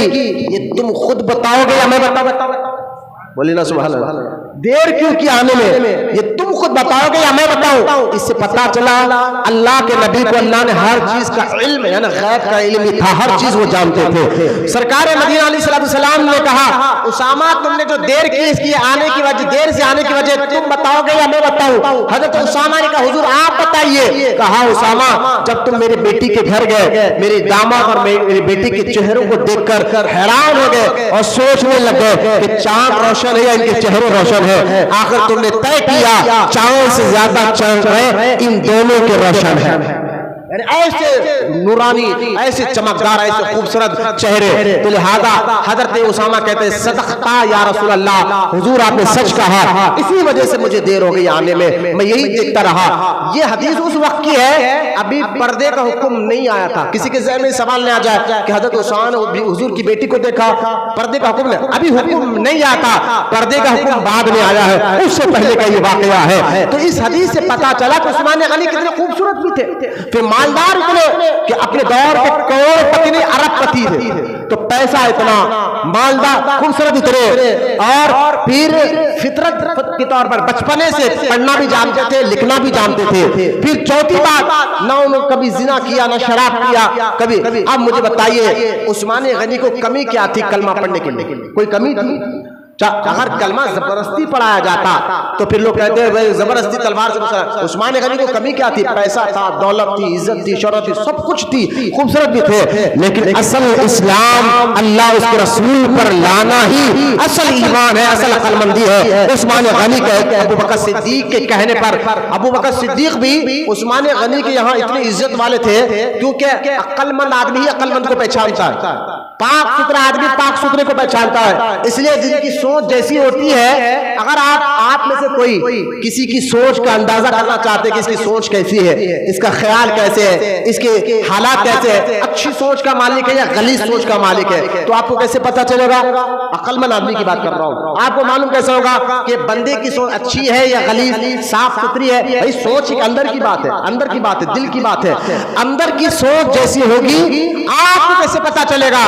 تو آسان لفظ کیا ہے آپ کو پہچاننے کا؟ وہ یہ کہ آپ اس کے دوستوں کو دیکھیں گے، اگر وہ صحیح لوگوں کے ساتھ بیٹھ رہا ہے تو سمجھنا ہے کہ سوچ بھی اچھی ہے، اگر اس کے دوستوں میں روڈی ہے، شرابی ہے، سود خور ہے، گنجیٹی ہے، سمجھنا ہے اس کی سوچ بھی ایسی ہے، اگر اس کے دوستوں میں ائمہ ہے، علماء ہے اور اللہ کے نیک بندے ہیں، سچوں کے ساتھ دوستی کرتا ہے، سمجھنا اس کی فطرت، اس کی سوچ بھی ایسی ہی ہے، اس لیے وہ ایسے لوگوں کو پسند کرتا ہے۔ عثمان غنی کی سوچ بچپن سے اعلیٰ تھی، تو آپ کے دوست بھی ابو بکر صدیق تھے، تو ابو بکر صدیق آپ کی نظر میں بہت عزت رکھتے تھے۔ ایک بار ابو بکر صدیق عثمان غنی کے پاس آئے، کہا عثمان جس نبی پر میں نے کلمہ پڑھا کہ تم بھی پڑھنا چاہو گے؟ تو عثمان غنی نے کہا تم نے کلمہ پڑھا؟ کہا جب تم نے پڑھا ہے تو عثمان غنی کہتے ہیں اے ابو بکر جب تم نے پڑھ لیا ہے کلمہ اب مجھے سمجھانے کی ضرورت نہیں ہے، کیونکہ میری نظر، میری عقل، میری سوچ میں تمہارے جیسا دانش آدمی کو میں نے نہیں دیکھا ہے، آپ نے کلمہ پڑھ لیا ہے تو آؤ ہاتھ بڑھاؤ میں بھی کلمہ پڑھ لیتا ہوں۔ اس لیے کبھی بھی اپنے دوستوں میں عقل مند آدمی کو رکھیے، آپ پاک سوچ والوں کو رکھیے، ستھرے سوچ والوں کو رکھیے۔ آج بھی آپ دیکھیں کوئی سچا شریف نیک آدمی جو کام کرتا ہے، ہم کہتے ہیں یار اب یہ کام کی سچا کام ہے، اچھا کام ہے، اس بات کا ثبوت ہے کہ یہ نیک آدمی کر رہا ہے، بس یہ اچھا آدمی نیک آدمی جو کام کر رہا ہے وہ کام بھی اچھا ہوگا۔ لہٰذا آج بھی عقل بات کہتی ہے، عثمان غنی ابو بکر صدیق کے کہنے پر فوراً کلمہ پڑھ لیتے ہیں، حضور صلی اللہ تعالی وسلم پر ایمان لا لیتے ہیں۔ اچھا ایمان لانے کے بعد عثمان غنی کے چاچا نے کیا کیا؟ عثمان غنی کو پکڑا اور کاروبار سے ہٹا کر بند کمرے کے اندر بند کر دیا، 3 دن بھوکا اور پیاسا رکھا اور کہا عثمان یہ کلمہ پڑھنا چھوڑ دو۔ عثمان غنی نے فرمایا کہ میری جان بھی چلے جائے کیونکہ رسول اللہ کا دامن نہیں چھوڑنے والا ہے۔ اسے پتا کیا چلا دولت اہم چیز نہیں ہے، اسے پتا کیا چلا خوبصورتی اہم چیز نہیں ہے، اصل ایمان ہے، عقیدہ ہے۔ اگر کوئی دولت مند ہے اس کے پاس ایمان نہیں، خوبصورت ہے اگر اس کے پاس ایمان نہیں تو اصل وہ فقیر ہے۔ اگر کوئی غریب ہے فقیر ہے، ایمان کی دولت اس کے پاس ہے وہ امیروں سے بھی امیر ہے، وہ امیروں سے بھی۔ ایمان کو سمجھیے کتنی بڑی دولت ہے۔ عثمان غنی 3 دن بھوکا رہے پیاسا رہے، چاچا نے مارا توڑا ہر طریقے سے کوشش کی، عثمان غنی نے کہا نہیں میں ایمان لایا ہوں، اللہ اس کے رسول پر اب یہ چھوڑنے والا نہیں ہے۔ حضرت عثمان غنی رضی اللہ تعالیٰ عنہ کے بارے میں آتا ہے کہ آپ کا ایک لقب ہے ذی النورین۔ کیوں کہا جاتا ہے؟ ذی النورین کا معنی ہے 2 نور والیا، 2 نور والیا، کیونکہ حضرت عثمان غنی ہی کی فضیلت ہے کہ ایک کے بعد دیگر ایک نبی کے 2 بیٹیاں حضرت عثمان غنی کے نکاح میں آئے۔ حضور صلی اللہ تعالی وسلم نے سیدہ رقیہ کے ساتھ عثمان غنی کا نکاح کیا۔ سیدہ رقیہ جنگ بدر کے وقت انتقال کر گئی، پردہ فرما گئی۔ عثمان غنی روئے، سرکار نے فرمایا اے عثمان روتے کیوں ہو؟ کہا یا رسول اللہ آپ کی بیٹی جو میرے نکاح میں تھی اس کے ذریعے سے آپ سے میرا جو رشتہ تھا وہ منقطع ہو گیا، ٹوٹ گیا، ختم ہو گیا، اس لیے رو رہا ہوں۔ تو اللہ کے رسول علیہ الصلوۃ والسلام نے فرمایا اے عثمان رو نہیں، ابھی اللہ کے حکم سے، حدیث پر غور فرمائے، اللہ کے حکم سے جبرائیل میرے پاس ابھی آئے ہیں اور کہا کہ یا رسول اللہ آپ اپنی دوسری بیٹی کا نکاح عثمان غنی سے کر دیں، اللہ کا حکم ہے۔ بولے سبحان اللہ، جن کے بیٹی کی نکاح کے لیے اللہ حکم دے رہا ہے، اجازت دے رہا ہے، پھر اللہ کے رسول فرماتے ہیں عثمان میری نظر میں تو اتنا شریف، بھائی آپ ابھی بیٹی والے ہوں گے، آپ اپنے گھر میں اگر دامت لانا چاہتے ہیں اور اپنی بیٹی کا ہاتھ دینا چاہتے ہیں تو آپ کیا کرتے ہیں؟ کیونکہ بیٹی آپ کے گھر کی عزت ہے، بیٹی آپ کی عزت ہے، آپ کے گھر کی عزت ہے، تو یوں سمجھیے کہ بیٹی آپ کی حیا کا حصہ ہے، آپ کی شرم حیا کا حصہ بیٹی ہے۔ بیٹی اگر کچھ کر دے تو سچا شریف ایماندار حیادار باپ ڈوب مر جاتا ہے، یار میری بیٹی نے یہ حرکت کر دی ہے، تو بیٹی باپ کی حیا کا حصہ ہوتا ہے، بیٹی باپ کی عزت کا حصہ ہوتا ہے۔ تو بیٹی جتنی عزت، جتنی باپ کی عزت ہوتی ہے وہ عزت کا ایک ٹکڑا بیٹی ہوتی ہے۔ تو آپ چاہتے کیا ہے کہ اپنی بیٹی بھی کو جس کے ہاتھ میں ہاتھ دو وہ باپ، وہ داماد بھی حیادار ہو، عزت دار ہو۔ اس لیے آواروں، پاگلوں، روڈیوں، شرابیوں کو کوئی شریف آدمی اپنی بیٹی نہیں دیتا، روڈیوں کو کبھی شریف آدمی اپنی بیٹی نہیں دیتا، کیونکہ اس کی شرافت ہے، شرافت کا حصہ اس کی بیٹی ہے۔ تو بیٹی کیا ہے، داماد کیا ہے، اپنی شرافت کا ایک حصہ ہے۔ سوچئے میرے آقا سے ایسے شرافت والا انسان دنیا میں کوئی نہیں ہے، نہ قیامت تک کوئی آ سکتا ہے۔ ان کی بیٹی اور ان کے داماد عثمان غنی رضی اللہ کہ کیسا مقدس یہ رشتہ ہے، کیسا پیارا یہ رشتہ ہے، کیونکہ ایک نہیں 2 بیٹیوں کو اللہ کے رسول نے عثمان غنی رضی اللہ تعالی عنہ کے رشتے میں عطا فرمایا ہے۔ یہاں تک کہ اللہ کے رسول نے فرمایا تو دوسری بیٹی کا بھی نکاح انتقال ہو گیا سیدہ کلثوم کا، تو بھی عثمان غنی روئے، سرکار نے فرمایا عثمان اگر میرے پاس ایک روایت میں آتا ہے 40 اور ایک روایت میں آتا ہے 100، اگر میرے یہاں 100 بیٹیاں بھی ہوتے اور ایک کر انتقال کر جاتے تو 100 بیٹیوں کا بھی نکاح ایک کر میں تیری نکاح میں دے دیتا۔ یہ ہے عثمان غنی کا مقام مرتبہ اللہ اس کے رسول کی نظر میں. ان کی حیا کتنی پاکیزہ ہے, ان کی فطرت کتنی پاکیزہ ہے, ان کی سوچ کتنی پاکیزہ ہے. تھوڑا آگے بڑھتے ہیں. ذی النورین سے کہا جاتا ہے یہ عثمان غنی کی ہی فضیلت ہے. جتنے نبی آئے نا, توجہ فرمائے, کون آ رہا جا رہا اٹھ رہا بیٹا نہیں, میری ایک بات پر غور کریں. بچوں کو سکھایا بیٹا آج 18 تاریخ ذی الحج کی مسلمانوں میں صحابہ میں تیسرے نمبر پہ ان کی شہادت کا دن ہے. اپنے گھروں میں فاتحہ دلائے, ان کی یاد بنائے, کیونکہ ان کو خوش کرنا اللہ کے رسول کو خوش کرنا ہے. جو رسول جن سے خوش ہو جائے اللہ اسے راضی ہو جاتا ہے. عثمان غنی کا لحاظ سرکار کتنا کرتے تھے, کہتے 100 بیٹیاں ہوتی عثمان, ایک ایک کر میں تیری نکاح میں دے دیتا. یہ اندازہ کرے ذی النورین. پھر بھی ایک فضیلت میں عثمان غنی کی بتاؤں کہ جتنے نبی آئے نا آدم علیہ السلام سے لے کر عیسیٰ علیہ السلام تک, کتنے نبی ان کے جو ماننے والے ہیں, موسیٰ علیہ السلام ابراہیم علیہ السلام کے جو ماننے والے تھے, کسی صحابی کسی نبی کے صحابی میں یہ شرف نہیں ملا, کسی صحابی کو کسی بھی نبی کے صحابی کو یہ مقام نہیں ملا کہ ایک نبی کے 2 بیٹیاں اپنے غلام کی نکاح میں آئے ہو. صرف اور صرف اللہ کے رسول علیہ السلام کی امت میں عثمان غنی کو یہ عزت ملی ہے کہ حضور نے ایک کے بعد ایک کر 2 بیٹیوں کا نکاح عثمان غنی سے کیا. نہ آدم علیہ السلام کے دور میں کسی صحابی کو یہ مقام ملا, نہ موسیٰ علیہ السلام کے دور میں کسی صحابی کو یہ مقام ملا. یہ صرف حضور کے مقدس صحابی تیسرے نمبر پر آنے والے عثمان غنی رضی اللہ تعالیٰ عنہ کو یہ مقام ملا.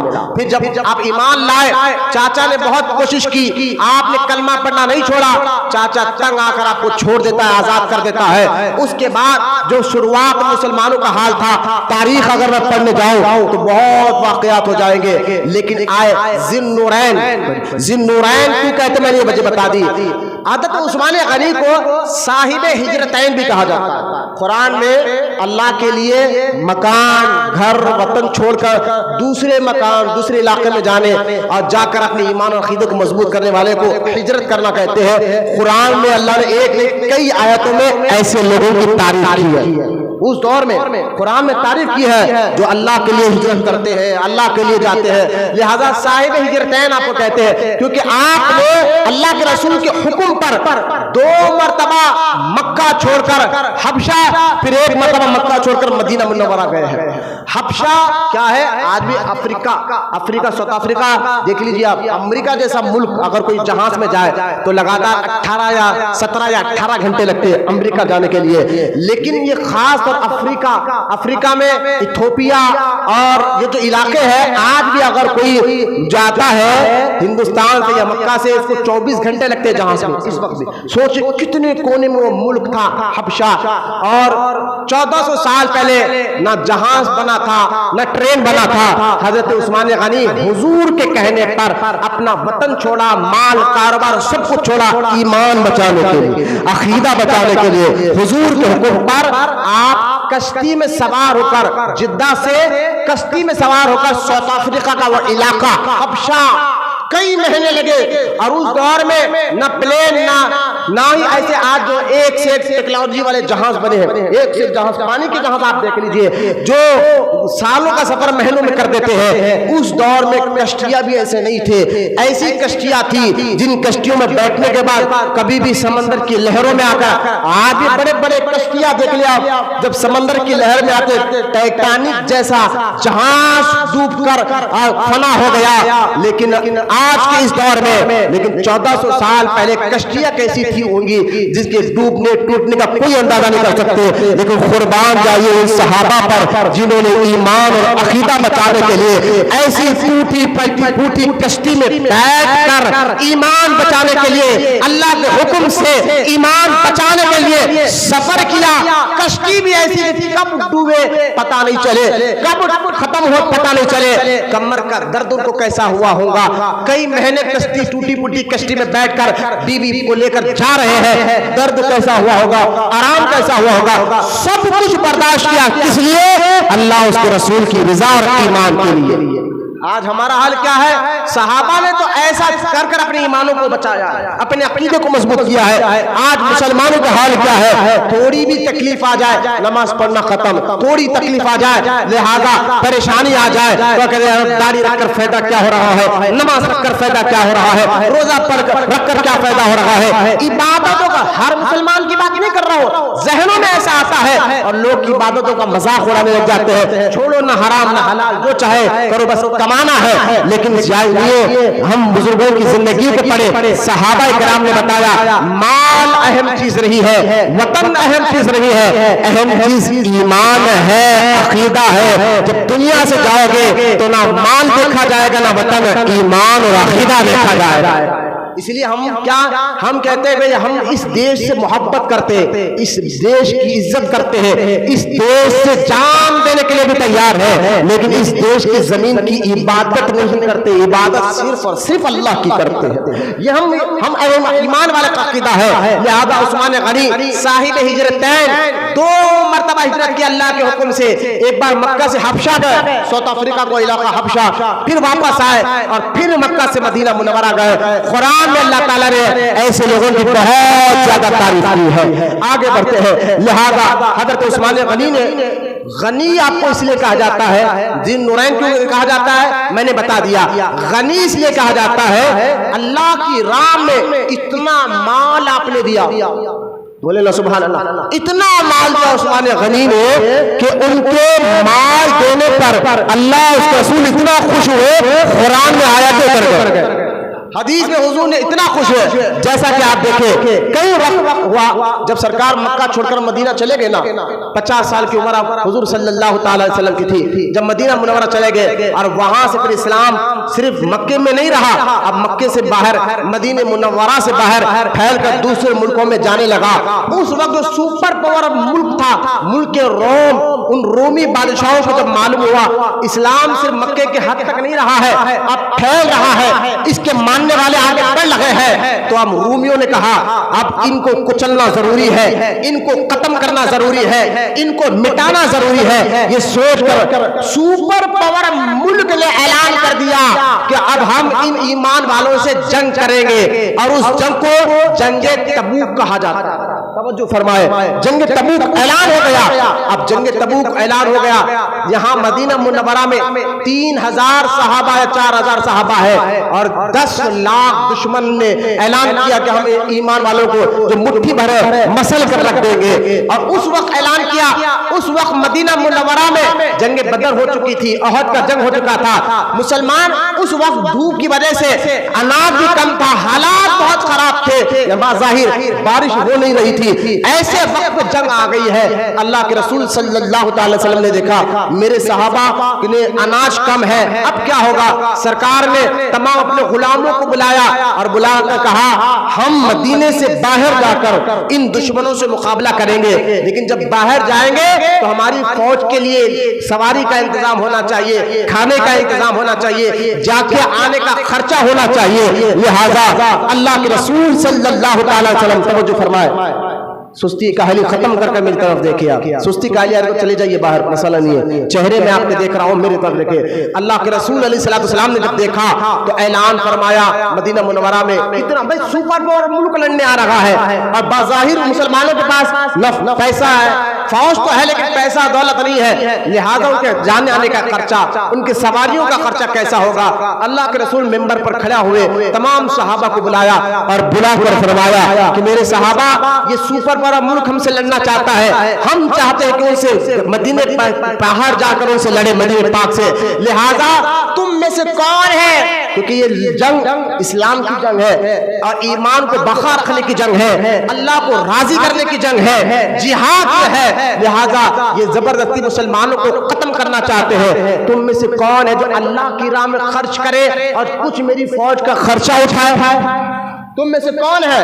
تو حضرت عثمان غنی کھڑے ہوئے، سبحان اللہ، دیکھو میں آنے جانے اٹھ رہے بیٹھ رہے کیا قصہ ہے، دیکھو غور فرمائے، عثمان غنی کھڑے ہوئے اور کھڑے ہو کر جو ہے کہا کہ اے عثمان غنی کھڑے ہو کر کہنے لگے کہ یا رسول اللہ صلی اللہ تعالی علیہ وسلم، آقا میں 100 آدمیوں کا خرچہ مدینے سے روم جانا ہے، جا کے آنے تک 100 آدمیوں کا خرچہ، ان کے آنے جانے تک کا، ان کی سواریوں کا، اور جو لباس پہنے گے ان کے اونٹوں کا، پھر ان کے گھر کا بھی خرچہ، ان کے جا کے آنے تک کا خرچہ میں ذمہ داری لیتا ہوں۔ عثمان غنی کو اللہ نے بہت مال دیا تھا، میں ذمہ داری لیتا ہوں۔ فرمایا عثمان بیٹھ جاؤ۔ پھر سرکار نے کہا اور مال کی ضرورت کون دے گا؟ دوسری مرتبہ عثمان غنی کھڑے ہوئے، حضور 200 آدمیوں کا خرچہ میں لیتا ہوں۔ بولیے سبحان اللہ۔ اللہ غنی کیوں کہا جاتا ہے؟ سارا کا مال اللہ اس کے رسول کی رضا کے لیے کیسا لٹایا۔ تیسری مرتبہ اعلان ہوا، سرکار عثمان غنی پھر کھڑے ہوئے، کہا یا رسول اللہ 300 آدمیوں کا خرچہ میں اٹھاتا ہوں، جا کے آنے تک کا۔ اب سرکار اتنا خوش ہوئے، حدیث میں آتا ہے عثمان غنی اس جنگ میں 300 نہیں 1000 آدمی کے جا کے آنے کا خرچہ اٹھایا، 1000 آدمی کے جا کے آنے کا خرچہ، اور اس کے ساتھ ساتھ 40,000 درہم لا کر حضور کی خدمت میں دیا۔ 40,000 درہم، اللہ کے رسول 40,000 درہم کو ہاتھ میں لے کے پھیلاتے، اور چہرے پہ اتنا خوشی کا اظہار ہوا حضور کے، حضور صلی اللہ علیہ وسلم خوش ہوتے کہتے ہیں عثمان آج کے بعد، غور کرے عثمان آج کے بعد تو جو چاہے کر، اللہ تیری بخشش کر دی ہے، اللہ تجھ سے سوال نہیں کرے گا، غور کرے جو چاہے کر۔ لیکن عثمان غنی نے کبھی یہ جملہ سن کر نمازیں نہیں چھوڑی، عبادت نہیں چھوڑی، ذکر نہیں چھوڑا، سچائی نہیں چھوڑی۔ آپ کو سرکار کہتے ہیں عثمان آج کے بعد تو جو بھی کرے، جو چاہے کر، لیکن اللہ نے تیری بخشش کر دی۔ بولے محبت سے سبحان اللہ۔ لہذا جب یہ سارا مال لا کر دیا، قرآن میں بھی اللہ نے ان کی تعریف کی۔ قرآن پاک میں اللہ تعالیٰ ارشاد فرماتا ہے الذین ينفقون اموالهم فی سبیل اللہ ثم لا یتبعون ما انفقوا منا ولا اذى لهم اجرهم عند ربهم ولا خوف علیہم ولا هم يحزنون۔ اللہ فرماتا ہے وہ جو اپنے مال اللہ کی راہ میں خرچ کرتے ہیں، تعریف کر اللہ، جب یہ اترے گا جو اپنا مال اللہ کی راہ میں خرچ کرتے ہیں، پھر دینے کے بعد احسان تک نہیں جتاتے۔ ہمارے پاس تھوڑا پیسہ دے میں اتنا کرا نا، میں احسان سوچئے، احسان یعنی دل میں جو خیال آ جائے، ہم تو کوئی مال دے دے، لیکن ہمارے دل میں خیال آ جائے، سامنے والے کو نہیں معلوم ہوتا ہے، اللہ بہتر جانتا ہے، لیکن دل میں خیال آتا میں اتنا کر رہا ہوں کیا فائدہ ہو رہا ہے، کبھی خیال آ جاتا ہے۔ لیکن عثمان غنی وہ ہے ان کے دل کا حال بھی اللہ جانتا ہے۔ فرمایا یہ ایسے لوگ ہیں، ایسے پاکیزہ لوگ ہیں، جب مال دیتے ہیں تو ان کے دل میں احسان جتانے کا تک خیال نہیں آتا۔ یہ لوگ جو اپنے مال اللہ کی راہ میں خرچ کرتے ہیں، پھر دینے کے بعد احسان نہیں جتاتے، نہ تکلیف دیتے ہیں، ان کا اجر، ان کا کیا اجر ہے؟ ان کا اجر ان کے رب کے پاس ہے۔ ابا بولے محبت سے سبحان اللہ۔ جن کا اجر خود قرآن کہتا ہے ان کے رب کے پاس ہے، وہ عثمان غنی جنہوں نے اسلام کو پھیلانے کے لیے جو ہے، عثمان غنی نے 2 یا 3 مرتبہ حضور سے جنت کو خریدا، بولے نا سبحان اللہ، 2 یا 3 مرتبہ حضور سے جنت کو خریدا ہے۔ جب مکہ چھوڑ کر مدینہ چلے گئے حضور اور مسلمان مدینہ پاک میں رہنے لگے، وہاں ایک کنواں تھا جو میٹھے پانی کا تھا، باقی کوئی اور کنواں نہیں تھا، وہ بھی ایک آدمی کا تھا۔ حضور صلی اللہ تعالی وسلم نے اس کو بلایا، کہا جی تیرے پاس یہ کنواں ہے پانی کا، میٹھے پانی کا، یہ کنواں تو مسلمانوں کے لیے دے دے، سب کے لیے دے دے فری میں۔ کہا یا رسول اللہ یہ ایک کنویں کے ذریعے میں کمائی کرتا ہوں، کماتا ہوں، کھاتا ہوں، پیتا ہوں، میرے پاس اور کوئی دوسرا ذریعہ نہیں ہے۔ لہذا حضور نے فرمایا یہ ایک کنویں کے بدلے میں تجھے جنت میں دوں گا، جنت میں تیرے نام کروں گا۔ کہا حضور میرے پاس کوئی ذریعہ نہیں ہے۔ یہ بات عثمان غنی کو جب پہنچی، عثمان غنی اس کنویں کے مالک کے پاس گئے، منہ مانگی رقم دی، بولے نا سبحان اللہ، منہ مانگی رقم دی اور کہا یہ لے۔ رقم لینے کے بعد کہا یا رسول اللہ میں نے وہ کنواں مسلمان اور لوگوں کے لیے وقف کر دیا، اب جو آئے فری میں پانی پی کر جائے۔ سرکار علیہ السلام فرما عثمان جنت میں تو نے مجھ سے خرید لیا۔ لہذا یہ ایک مرتبہ اور ایک روایت میں آتا ہے جو جب اللہ کی راہ میں زیادہ مال دیا، دوسری مرتبہ 2 مرتبہ عثمان غنی رضی اللہ تعالیٰ عنہ نے حضور سے جنت کو خریدا ہے۔ صحیح بخاری میں امام بخاری اس حدیث کو غور فرمائے، بیٹھ جاؤ۔ ایسے کھاندے پہلا کے مطلب بیٹھ گئے درود شریف پڑھی اللہم صلی علی سیدنا مولانا محمد معادن جود والکرم والا بارک وسلم. غور فرمائے صحیح بخاری شریف میں ہے، امام بخاری نے مناقب عثمان غنی میں روایت کی ہے، ایک بار اپنے گھر میں اللہ کے رسول صلی اللہ تعالی علیہ وسلم توجہ فرمائے اس حدیث پر جلوہ فرماتے سرکار تہبند شریف میں لیٹے ہوئے تھے. تہبند سمجھتے ہیں آپ جس کو آج کے دور میں لنگی کہا جاتا ہے، تہبند لنگی مبارک، لہٰذا ساری زندگی حضور نے تہبند پہنا ہے. بولے محمد سبحان اللہ. تہبند پہنا، ہاں پہجمہ شلوار کو پسند کیا، صحابہ نے پہنا ہے، حضور نے نہیں پہنا، لیکن پسند ہے، جائز ہے، ہم بھی پہننا چاہیے. لیکن تہبند لنگی مبارک سر زندگی حضور نے باندھا ہے، لہٰذا سرکار اپنے مکان میں لیٹے ہوئے تھے اور آپ کے پیر مبارک لمبے تھے، ان پیروں میں سے تھوڑی تہبند ٹکنے سے تھوڑا اوپر ہٹی ہوئی تھی. اتنے میں دروازہ کھٹکھٹایا گیا، کہا کون ہے باہر؟ کہا یا رسول اللہ ابو بکر صدیق ہے. کہا اندر آ جاؤ. ابو بکر صدیق اندر آئے، حضور کے قدموں میں بیٹھ گئے، حضور ایسے ہی لیٹے رہے. پھر تھوڑی دیر کے بعد دروازہ کھٹکھٹایا گیا، کہا کون ہے باہر؟ کہا آواز آئی یا رسول اللہ عمر آیا ہے. کہا اندر آ جاؤ. حضرت عمر بھی اندر آ گئے اور حضور کے قدموں میں بیٹھ گئے. حضور ایسے ہی لیٹے ہوئے تھے. اچانک تیسری بار کھٹکھٹ آواز آئی، کہا کون ہے؟ کہا یا رسول اللہ عثمان آیا ہے. جب عثمان کا نام سنا حضور جو لیٹے ہوئے تھے اٹھ کر بیٹھ گئے، کپڑوں کو سیدھے کیا اور فرمایا عثمان اندر آ جاؤ. حضرت عثمان غنی اندر آ گئے. کچھ دیر کے بعد تینوں جب صحابہ واپس چلے گئے، جانے کے بعد ام المومنین سید عائشہ صدیقہ رضی اللہ تعالیٰ عنہا نے کہا کہ یا رسول اللہ میں نے آج ایک عجیب منظر دیکھا ہے. کہا یا رسول اللہ جب آپ لیٹے ہوئے تھے ابو بکر صدیق آئے آپ ایسے ہی لیٹے رہے، عمر آئے آپ ایسے ہی لیٹے رہے، لیکن جب عثمان آئے اٹھ کر بیٹھ گئے، کپڑوں کو سیدھے کر دیا. فرمایا ایسا کیوں؟ تو اللہ کے رسول علیہ السلام نے فرمایا سنیے عائشہ میں اس سے حیا کیوں نہ کروں جس سے اللہ کے فرشتے بھی حیا کرتے ہیں. حیا کرتے ایسے حیادار تھے عثمان غنی. حیا کیا ہے آپ سوچئے؟ حیا اس بیج کا نام ہے جس بیج سے سارے نیکیوں کے پھل باہر نکل. بولے محبت حیا کیا ہے؟ سمجھیے بات کو. حیا نیکی کے اس بیج کا نام ہے جس کے اندر حیا ہوتی ہے. میرے نبی صلی اللہ تعالی علیہ وسلم فرمایا حیا اور ایمان دونوں ایک ساتھ جڑے ہوئے بندے کے دل میں رہتے ہیں. حیا اور ایمان، اگر تمہارے اندر سے حیا اٹھ گئی تو ایمان بھی تمہارے اندر سے نکل جائے گا. تو حیا جس کے اندر جتنی زیادہ ہوتی ہے ایمان اس کا اتنا مضبوط ہوتا ہے. آپ اچھے کام کر رہے ہیں، مثال آپ جھوٹ نہیں بول رہے ہیں، آپ سچ بول رہے ہیں، شراب نہیں پیتے، گالی نہیں دیتے، کسی کو دھوکہ نہیں دیتے، کسی کا حق نہیں کھاتے، بھائیوں کا حق دیتے ہیں، بہنوں کا حق دیتے ہیں، بچوں کا حق ادا کر رہے ہیں، ماں باپ کا حق ادا کر رہے ہیں. میں کہہ رہا ہوں کیوں؟ کہا ایمان کے ساتھ آپ کے اندر حیا بھی ہے. حیا سارے نیکیوں کے بیج کا نام ہے. سمجھے اس بات کو. حیا کیا ہے؟ جس کے اندر جتنی زیادہ حیا ہے اس کے اندر اتنی زیادہ ایمانداری ہے، عقیدہ ہے اور اس کے اتنے اچھے عمل ہے.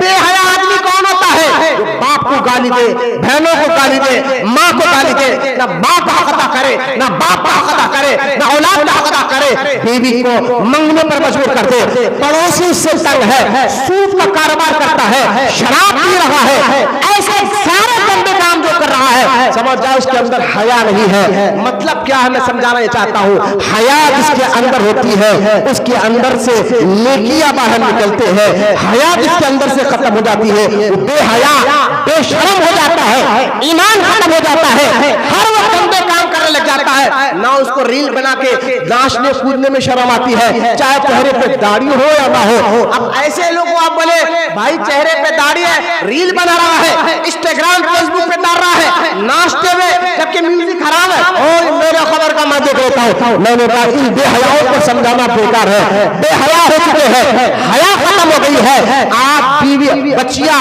ہمارے میں اہل ایمان کی بات کر رہا ہوں، جب حیا ختم ہو جاتی ہے وہ عورتیں روڈوں پر بغیر پردے کے نظر آ جاتی ہے. جو اب حیا ختم ہو جاتی ہے وہ بچیاں فیس بک اور انٹرنیٹ پر بغیر پردے کے ناچتے کودتے نظر آتے ہیں. نام مسلمان کا ہے لیکن حیا ختم ہو گئی تو پردہ ختم ہو گیا، حیا ختم ہو گئی جو ہے نیکی کا جذبہ ختم ہو گیا. پتہ کیا چلا؟ حیا سارے نیکیوں کی جڑ کا نام.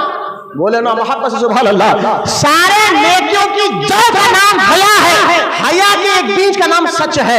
حیا کے ایک بیج کا نام اچھائی ہے. حیا جتنی حیا مضبوط ہوگی اتنا آپ کا عمل مضبوط ہوگا. بے حیا انسان گندے گندے کام کرتا نظر آتا ہے. حیادار انسان جو ہے وہی کام کرتا ہے جس سے اللہ اس کا رسول راضی ہوتے ہیں. سوچئے حیا اتنی اہم چیز ہے, حیا اتنا ضروری چیز ہے, حیا ایمان کو اتنا مضبوط کرتی ہے. تو مسلمانوں سوچو عثمان غنی کا مقام و مرتبہ کیا ہوگا جس کے لیے حضور کہتے ہیں عائشہ عثمان تو وہ ہے ایسا حیادار ہے, ایسا حیادار ہے فرشتے بھی عثمان سے حیا کرتے ہیں.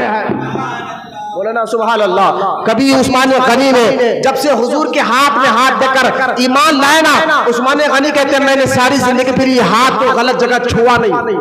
بولو نا سبحان اللہ. کیا حیا, کیسی شرم اللہ رسول سے محبت. اور کبھی عثمان غنی نے خود اپنے گھٹنے کو کبھی نہیں دیکھا ہے, کبھی وہ برانے ہو کر نہائے نہیں ہے. اس طرح حیا تھے کہ نہانے بھی بیٹھے تو شکر کر نہاتے تھے. حیا کی اتنی کامل تھی. سوچئے کہ ان کا ایمان اور عقیدہ کتنا کامل ہوگا جن کی تعریف اللہ بھی کر رہے ہیں رسول بھی کر رہے ہیں. اور ان کی سخاوت, ان کا صبر اور اللہ کی راہ میں دینے کا جذبہ ایسا تھا, مسلمانوں کو فائدہ پہنچانے کا جذبہ ایسا تھا. ایک بار مدینہ المنورہ میں قحط پڑ گیا. حضور ظاہری زندگی سے پردہ فرما چکے ہیں. ابو بکر صدیق کا دور خلافت چل رہا ہے اور مسلمانوں کا حال کیا تھا کہ اس وقت جو ہے قحط پڑ گیا, بارش نہیں, کھیت سوکھے ہوئے ہیں, اناج مہنگا ہو گیا تھا.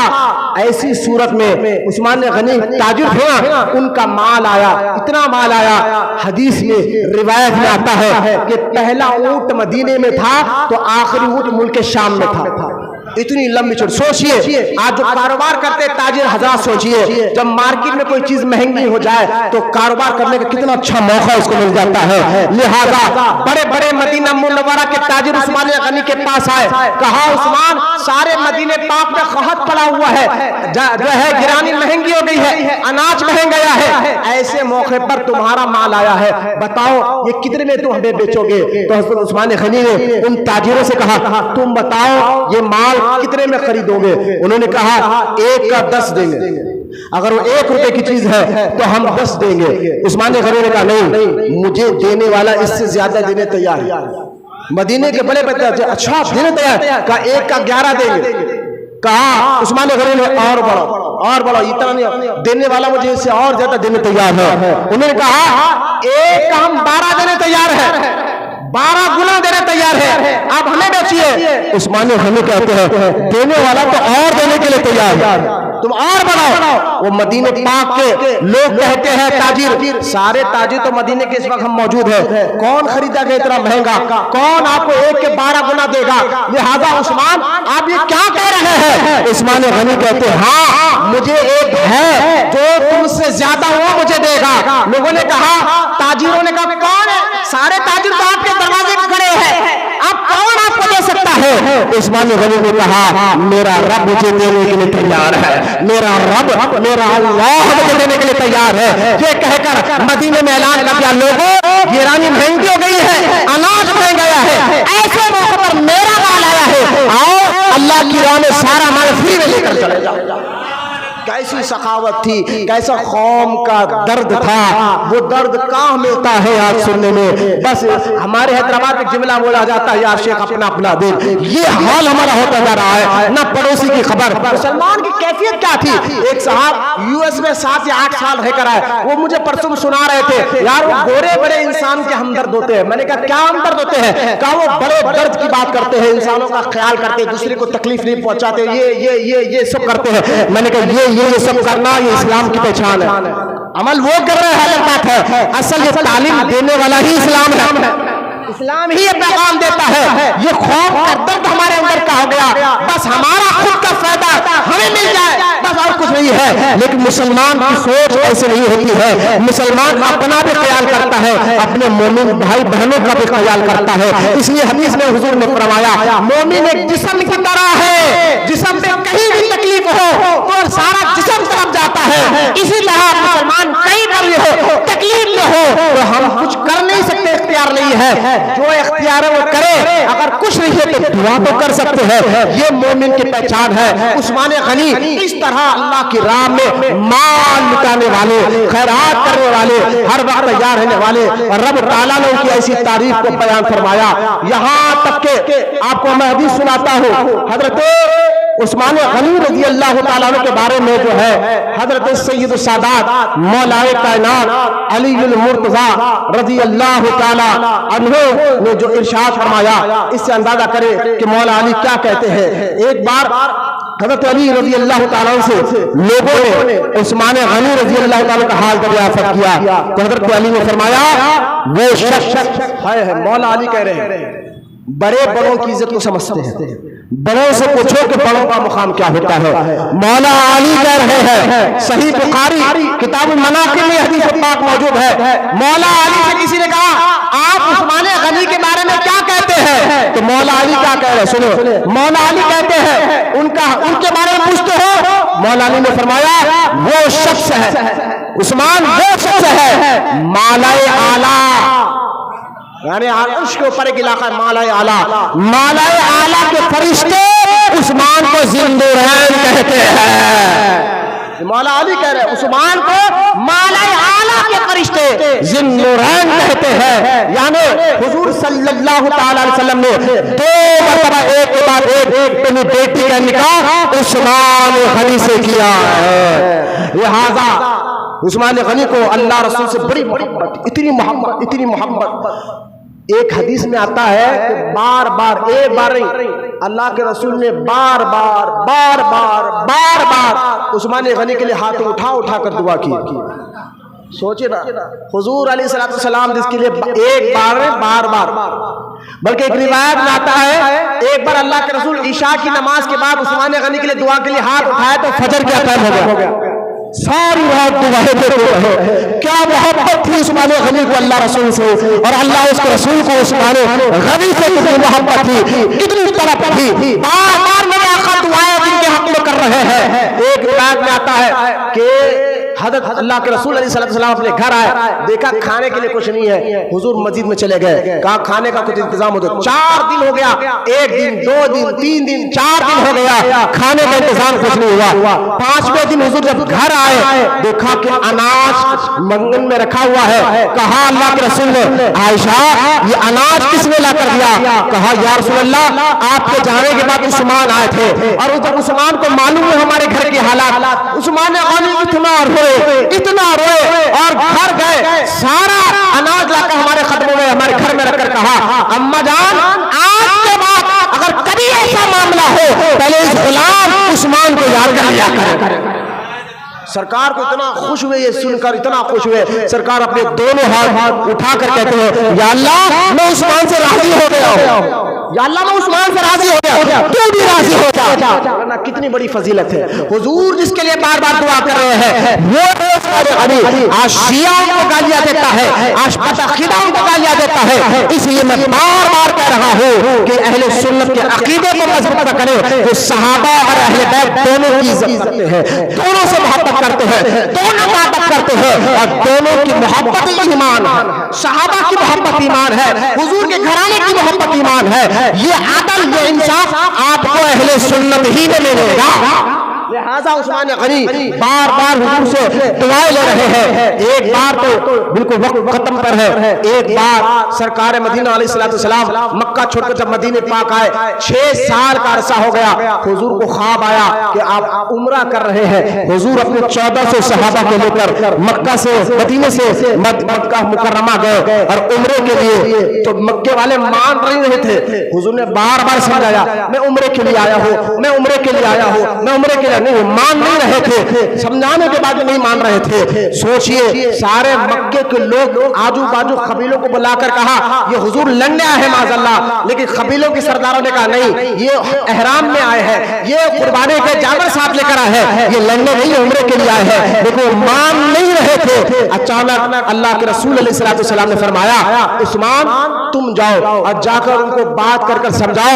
ہم جو ہے یہاں پر عمرے کے لیے آئے ہیں عثمان غنی۔ حدیبیہ کیا ہے؟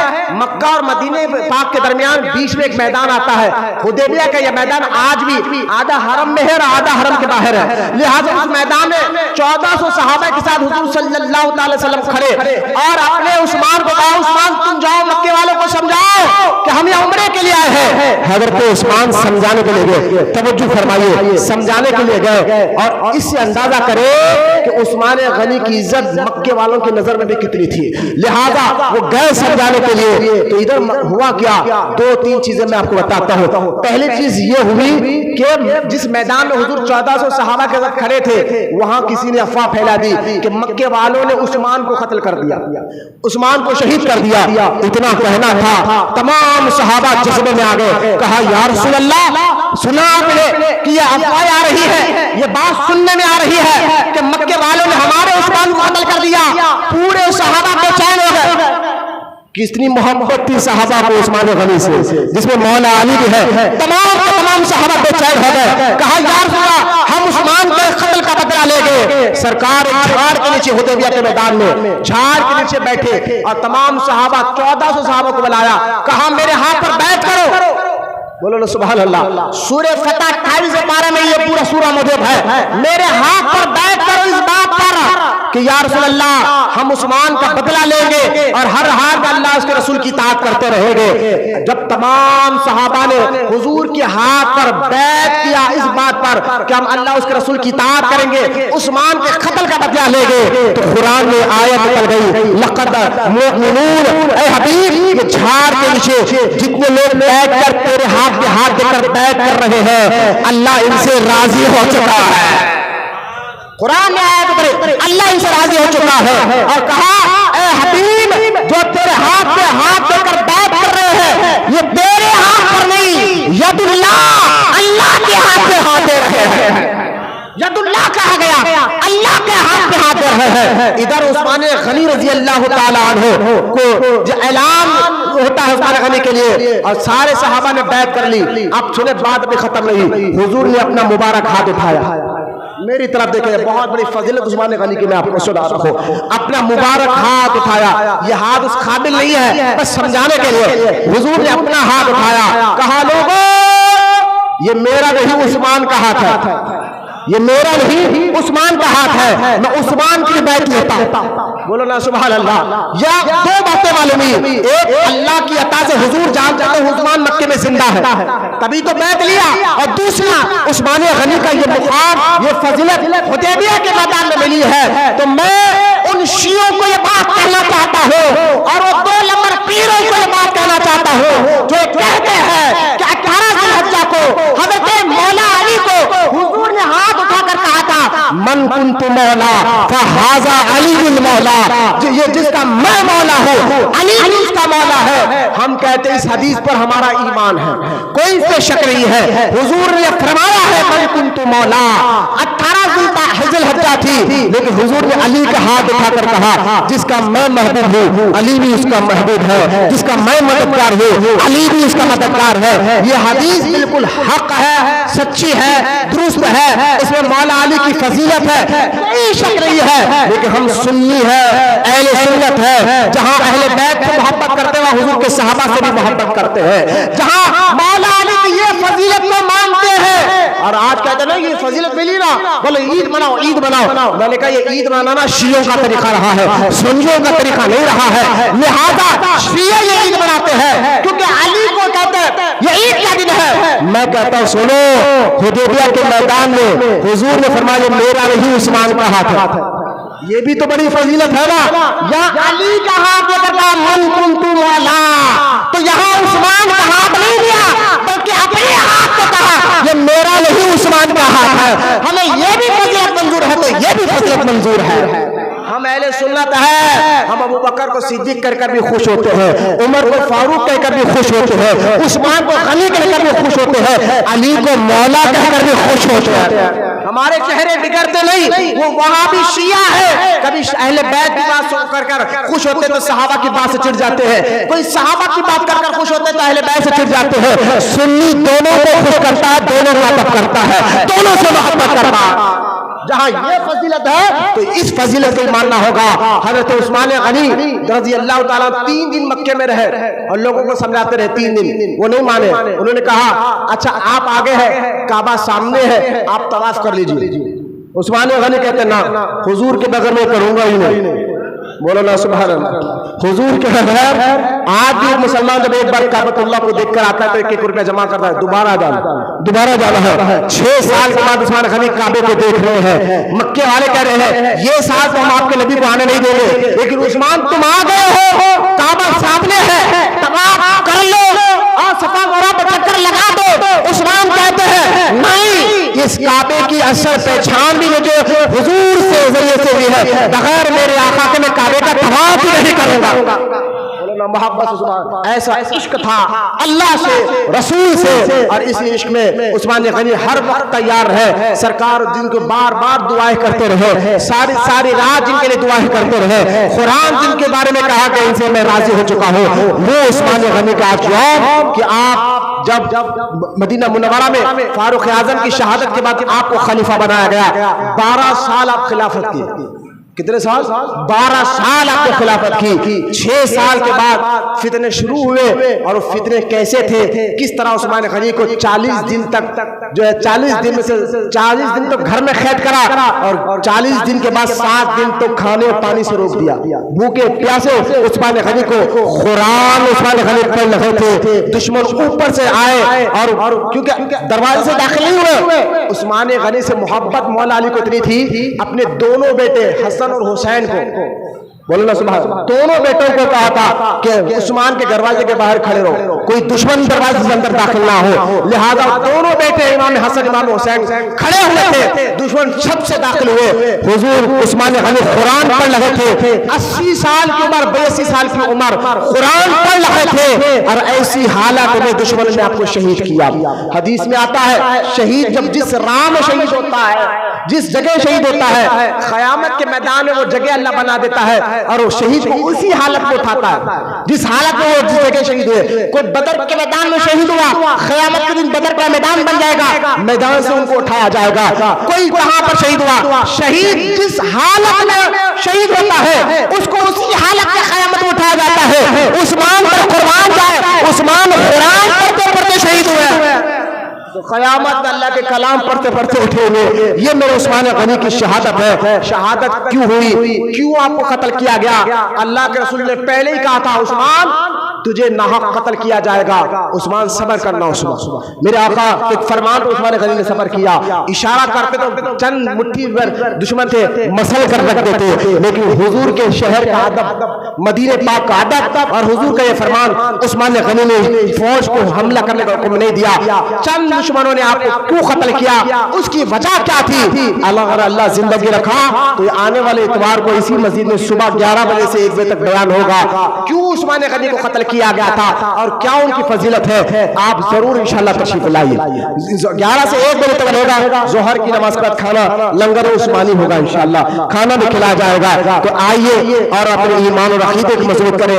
آج کا بیان عثمان غنی کی سخاوت، ذی النورین آپ کو کیوں کہا جاتا ہے، آپ کا مقام مرتبہ کیا ہے، حضور نے جن کے لیے ساری رات دعا کی ہے، جن سے اللہ راضی رسول راضی، آج ان کا مزار مبارک جنت البقیع میں موجود ہے۔ اللہ ان کے صدقے میں ساری امت کی بخشش فرمائے، اللہ ان کے صدقے میں ہمارے ماں باپ کی بخشش فرمائے، اللہ ان عثمان غنی کے صدقے میں ہر ایمان والے کی مشکلوں کو آسان فرمائے، اللہ عثمان غنی کے صبر اور حیا کے صدقے میں ایمان والوں کو دنیا اور آخرت میں عزت عطا فرمائے۔ آمین۔ وما علینا الا البلاغ والحمد للہ رب العالمین۔